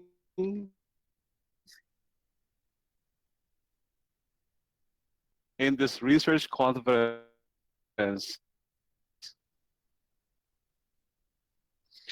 Okay, so I really love to ICs. Thank you very much, 3 doctors. And actually, I have asked my students, Dr. Lorena, Dr. Dakiel, and Dr. Jimenez, for this special award for your batch. And of course, we'll be just choosing best paper, which you gave us a month ago, and we gave it to our blind reviewers anonymously. And of course, you gave us a paper also for this thesis to our paper presenters, Chef Pelayo, Sir VJ, Sir Glenn, Miss Borderas, and of course, Miss Dominique. Thank you with your hi, time, no? I have here Mr. Patrick Dara from Kuala Lumpur, Malaysia, to help me announce the first Best Dissertation Paper 2021, the Best Dissertation Presenter 2021, the Best Thesis Paper 2021, and the Best Thesis Presenter 2021. Mr. Patrick Dara from Kuala Lumpur, Malaysia, sir. Thank you. Thanks, Dr. Prime, for the very last minute surprise. I nearly got a heart attack. Okay. Thank you for that invitation. Okay, I'm sure the presenters are all very, very excited. So let me cut the chase. All right. A great pleasure indeed to announce the best dissertation paper. Forgive me if I mispronounce this name, yeah? Okay. Best dissertation paper goes to drum roll, no drum roll? Anybody drum roll, no drum roll? Oh my, okay. Dr. Daquel, is it D-A-C-Q-U-E-L? Did I pronounce correctly? Congratulations, who you are, wherever you are. Congratulations. Are you still there? Okay. Yes, congratulations. Okay. Most welcome. Congratulations. Hope you can sleep tonight. Followed by number 2, the best dissertation presenter. I think everybody knows who. All right. Again, another doctor. My God, so many doctors. Best dissertation presenter goes to Dr. Lobrino.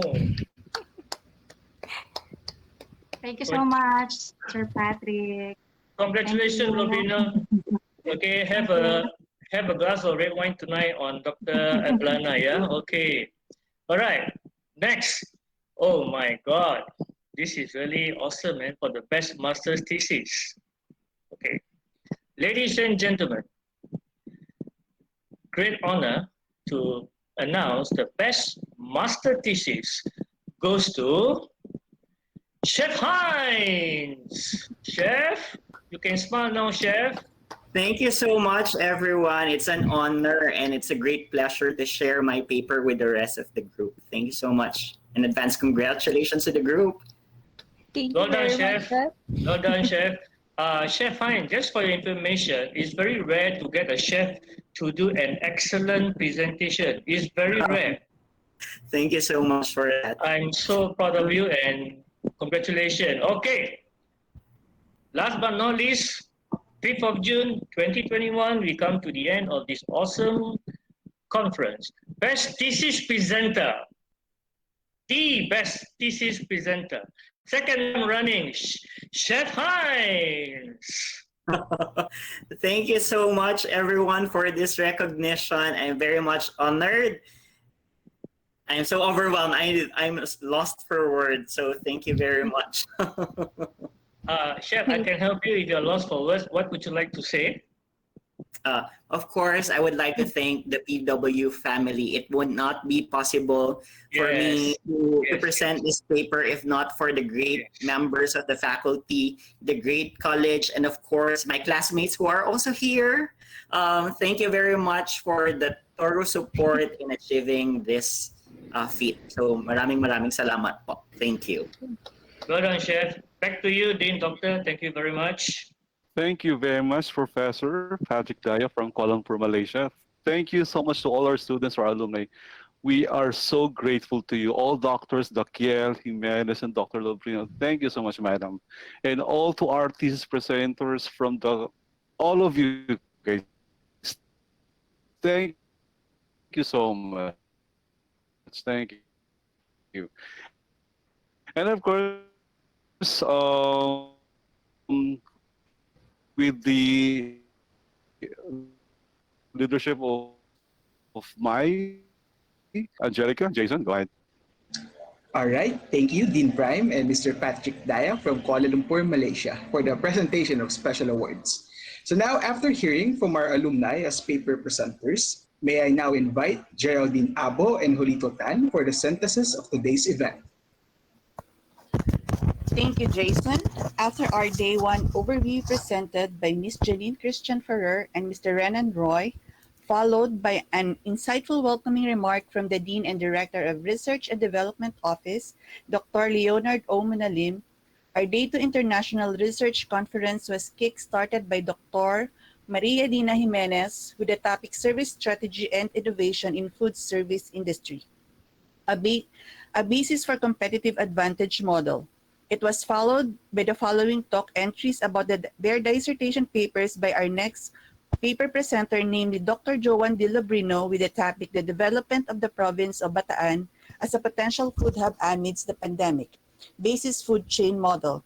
Dr. Marie Joanna Angeli Daquiel, with the topic Tourism Destination Management of Palawan via VIS, the National Tourism Development Plan 2016-2022, Basis for Enhancement.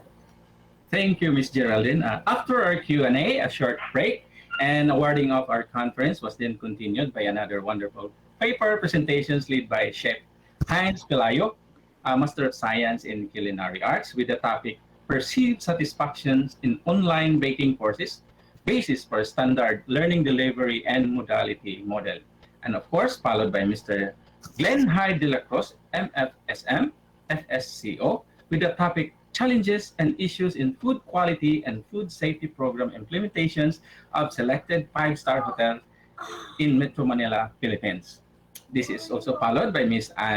Dominic Luis Bardinas, MSFS, with the topic Development of High Health Delicious Banana Musa Balbasiana Bits of Selected Hybridized Food Applications, and Mr. VJ Dalisay, Master of Science and Tourism Management, with the topic Tour Guiding Practices as Determinants of Effectiveness of Ecotourism and Interpretations in Taal Volcano Island.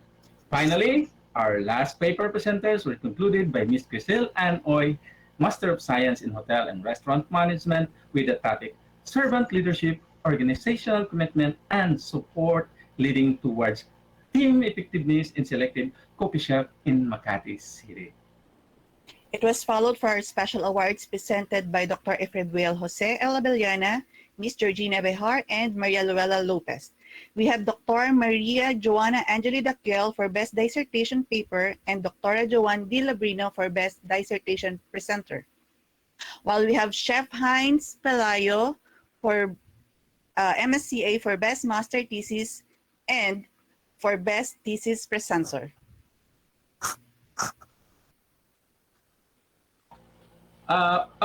Thank you, Ms. Geraldine. We hope everyone has learned and has inspired by our first SHM International Research Conference event 2021, entitled Breaking Barriers, Surviving the Drive to Research Innovation, Synergisms of Trends, Challenges, and Agility here at Philippine Women's University, organized by the Master of Science in Hotel and Restaurant Management students.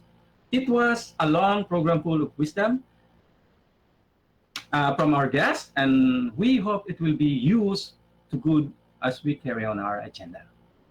Our acknowledgement and ending remarks will be initiated by Ms. Georgina Bihar. Once again, daghang salamat. All right, thank you, Geraldine and Julito, for our synthesis for our day two conference. Angelica? All right, before before we proceed with the end message and acknowledgement, may I request a photo op first with all the paper presenters and of course the committees. Of course, this one is very, what do you call that? This one is very memorable. So, all right. May I request everyone to please put your best smile. All right. Hold on. Okay. So one, Dean Prime, can two, you hear me? three. Please smile.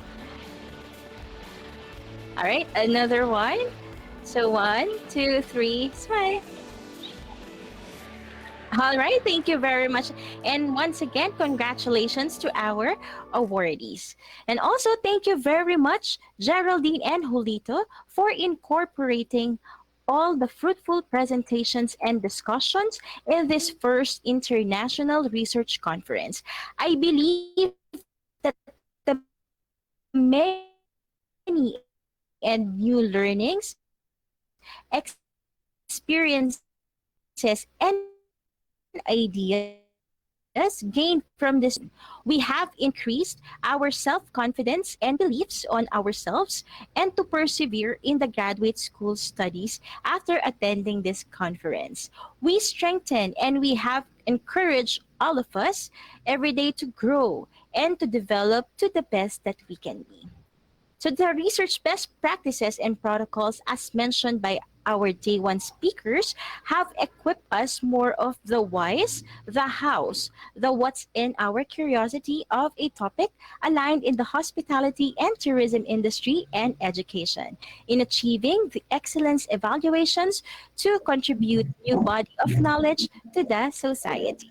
Jason? I agree with you, Angelica. So again, hello to all future patriots. So Philippine Women's University is open to all student applicants regardless of religion, race, or gender. Every applicant is considered individually in a holistic assessment using all the information available to us. So you're capable of achieving what you want. Yes, Jason. Here at PWU, we ignite the passion within you. Pre-registration for the first trimester school year 2021-2022 is now ongoing. For immediate assistance, kindly email at admissions@pwu.edu.ph, or you may also call 0956-889-8488 or 0956-675-4232 for Globe subscribers, and 0928-339-5341 for Smart subscribers. You may also want to visit our official website, pwu.edu.ph. Once again, thank you very much. And again, just a little reminder, make sure to answer the evaluation form which is posted to receive your e-certificates of participation. It will be in a form of a link, a QR code, or an email. Jason? All right, so now that we're about to come to an end of this 2 days research conference, it is clear that research is very important for the advancement of any academic field. Also, it provides solutions to a problem and to explain a new phenomenon. All right, I agree with you, Jason. In addition, research helps to generate new ideas and body of knowledge, and it must be beneficial to the community and or to the society. And it is something that we can give back in the future. All right, so before we proceed to the end message, we would like to inform all the registrants and participants that the earliest date we can send you the e-certificate of participation will be on or before June 7, 2021.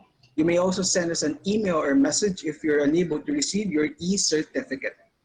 So as we bring our first School of Hospitality Management International Research Conference to an end, let us hear a message from our very own conference chair whose leadership and effort made this event a fruitful one. Everyone, let us give Georgina Bihar a warm virtual applause. Wow. Thank you so much, Jason. Thank you, everyone. I cannot believe that we have reached the concluding part of our event. I should say this, but I didn't expect that a research event will be this heartwarming. So as my co-chair has mentioned last Saturday, we were hesitant to organize this event at first when Dean Prime announced this activity. We were honestly shocked and thrilled because we knew that it will not be just a webinar, but it will be a big event. We are filled with nervousness, fear, anxiety, and doubts within ourselves because most of us in the class haven't attended a research conference before. Thus, we have zero to few knowledge about how a research conference and presentations should go. So we were uncertain about we are uncertain, but with individual leadership, solid commitment, and strong teamwork, we were able to produce an event that revitalized and challenged us in the research world. On behalf of the organizing committee, I would like to thank all of those who provided encouragement and support to this event. Please allow me to mention this long list that I prepared because I believe that this event is a fruit of labor of people who committed their valuable time and hard work. Starting off with the university president, Mr. Marco Alfredo M. Benitez. We truly appreciate you for gracing our event with your thoughtful, inspiring, and encouraging message during the opening ceremony. Thank you so much. To the Chancellor, Senior Vice President for Academic Affairs, Dr. Felina C. Young, we express our sympathy during these difficult times for your family, but we still thank you for sending your support and appreciation. To the Dean and Director of the Research and Development Office, Dr. Leonardo O. Munalim, gratitude is our word. You have shown us your strong encouragement with this endeavor with your presence in both conference days. As you have said earlier, there is no such a thing as overused topics in research, as there are always gaps in between knowledge and that all topics are researchable. Thank you for motivating us, the graduate students, to indulge ourselves into the hospitality research. And of course, to our esteemed international keynote and panel speakers, whom we've searched across the world, know that we are beyond grateful and honored to have you speak before us with the topics in the areas of your respective expertise. The different time zones of Australia, Switzerland, Malaysia, Georgia, and the Philippines alone gave us a tough time in drafting our program, but also amplified our excitement and anticipation for new learnings. You have enthusiastically inspired us with your insightful ideas and innovative information in a perspective that led us to engage in the thought-provoking panel discussions. To the organizers, participants, and all our guests are stunned with your enlightening talks. So, the representation of Sir Patrick Daya, thank you so much for still being with us on the second day. And of course, to our dissertation and master's thesis paper presenters, you are the highlight of this research conference. Thank you for passionately accepting and sharing to the world your exceptional dissertation and thesis papers. Being in the list of the presenters today mean that you have an excellent paper, which is evidenced in terms of keen observation of research methods, practices, and technicalities. You have stirred our minds and thoughts, and we are overwhelmed with the standards that you have set. Thank you for inspiring us to prepare our own thesis papers and to explore into topics and issues that are relevant to our industry and beneficial to the society at large. So once again, thank you so much. Of course, to the generous sponsors of this event, thank you for your kind assistance and contribution in the achievement of our objectives, and at the same time allowing this virtual event to be an opportunity for us to help a worthy cause and a valuable exposure. To our virtual guests, faculty, and graduate students of School of Hospitality Management and the PWU community as a whole, thank you for extending your support through sharing your time to be with us in this two-day event. We appreciate your efforts in helping this event to be a great success. To our distinguished blind reviewers coming from the Future University in Khartoum, Sudan, Kyungdong University in Gwangwon-do, South Korea, and from Hiroshima Bunkyun University in Hiroshima, Japan, thank you for lending us your valuable time in reviewing and helping us identify the best of the best dissertation and thesis papers in this conference. We are truly grateful. To all the participating delegations from around the globe, including 26 nations and over 70 universities from the Philippines alone, you have colored this event by raising your flags and representing your countries and schools. I hope this event provided you something that can be valuable today and in the future. Thank you so much for your participation. And of course, this whole event would not be possible without the 24-hour planning and preparation of the organizing committee from day one. I would have to mention everyone to the Program and Communications Committee spearheaded by Ms. Lai and Ms. Angelica with Roy, Marlon, and Joper. Thank you for patiently sending invitations and working with follow-up emails day and night to all our invited speakers. Your persistence gave us brilliant keynote and panel speakers and equally competitive and passionate paper presenters. To the Social Media Marketing Committee, Ms. Adel, Ms. Lanilyn, Maria Janela, and Lynn, thank you for pouring your artistic talents into creating the visionary event cards and event video teaser. Also, thank you for timely monitoring our social media page. To the Finance and Logistics Committee, Ms. Marnelli, Chef Juby, Paula, and Ms. Janela, thank you for taking care of the smooth transactions with our suppliers and sponsors, from canvassing, funding, and pursuing all our event items. Special mention to Ms. Janela for personally going to and back to the international and local careers and making sure that all our tokens will be delivered safely and timely. You inspired the whole team to function beyond expected tasks. Kudos to the team. To the Certificate Committee, Desiree, Marichin Jovil, and with the leadership of Ms. Angeline, we truly appreciate your timely completion of tasks. Your team is a true model of efficiency and efficacy. To the Multimedia Communications team, with the Power Trio, Ms. Jessa, Rio, and Drina, thank you for leading the initial processing of the event and collaborating with the respective offices of our university. I personally admire your consistent email skills and etiquette. To the Documentation Committee, Vanessa, Charmaine, Ruth, Maria, Erica, Dadan, and Archibel, thank you for displaying attention to detail and prioritizing the output of this event from your end. Your team is remarkable. Of course, to the event technical team, led by Jason, Hazeline, Julito, Janine, Aubrey, and Geraldine, thank you for adhering to the IT needs and requirements of the committee. Surely we're not expert in this area, but you have shown grit and passion in the delivery of the tasks.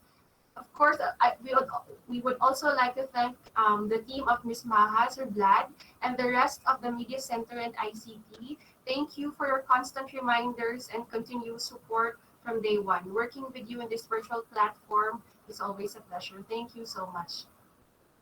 Of course, to the frontliners of our event, Ms. Angelica, Roy, and Jason for the excellent hosting, Marnelli and Rio for intriguingly moderating the panel discussion. Your optimistic energy, wit, absolute public speaking prowess elevated this event that it delighted our virtual guests. Thank you so much. To the conference co-chair, Ms. Maria Lueli Lopez, thank you for working with me as the conference chair and keeping me reminded on the things that we need to accomplish. I am pleased to have worked with you on this event. And of course, I'm proud to say that this class was meant to be a solid and resilient team equipped with individually skilled professionals and committed souls. But we cannot be this motivated and driven without the unending cheering, guidance, and unwavering support of our beloved Dean, Dr. Freeman Jose Abellana, as we call him Dr. Prime. We cannot thank you enough with all your efforts in teaching us and encouraging us to be better and be keenly research-oriented. Research is a big thing that we fear as a graduate student, but as you have said earlier, we must be able to break that barrier, and here we are. We, your students, appreciate your effort and thank you for your confidence and trust with the team as a whole. We are forever grateful. So ladies and gentlemen, with all the appreciation said and mentioned, I would like to thank everyone in this virtual platform, in Google Meet and in Facebook Live watching right now, for being a part of this virtual research conference. Indeed, this is a noteworthy first School of Hospitality Management International Virtual Research Conference. Thank you so much and congratulations to everyone.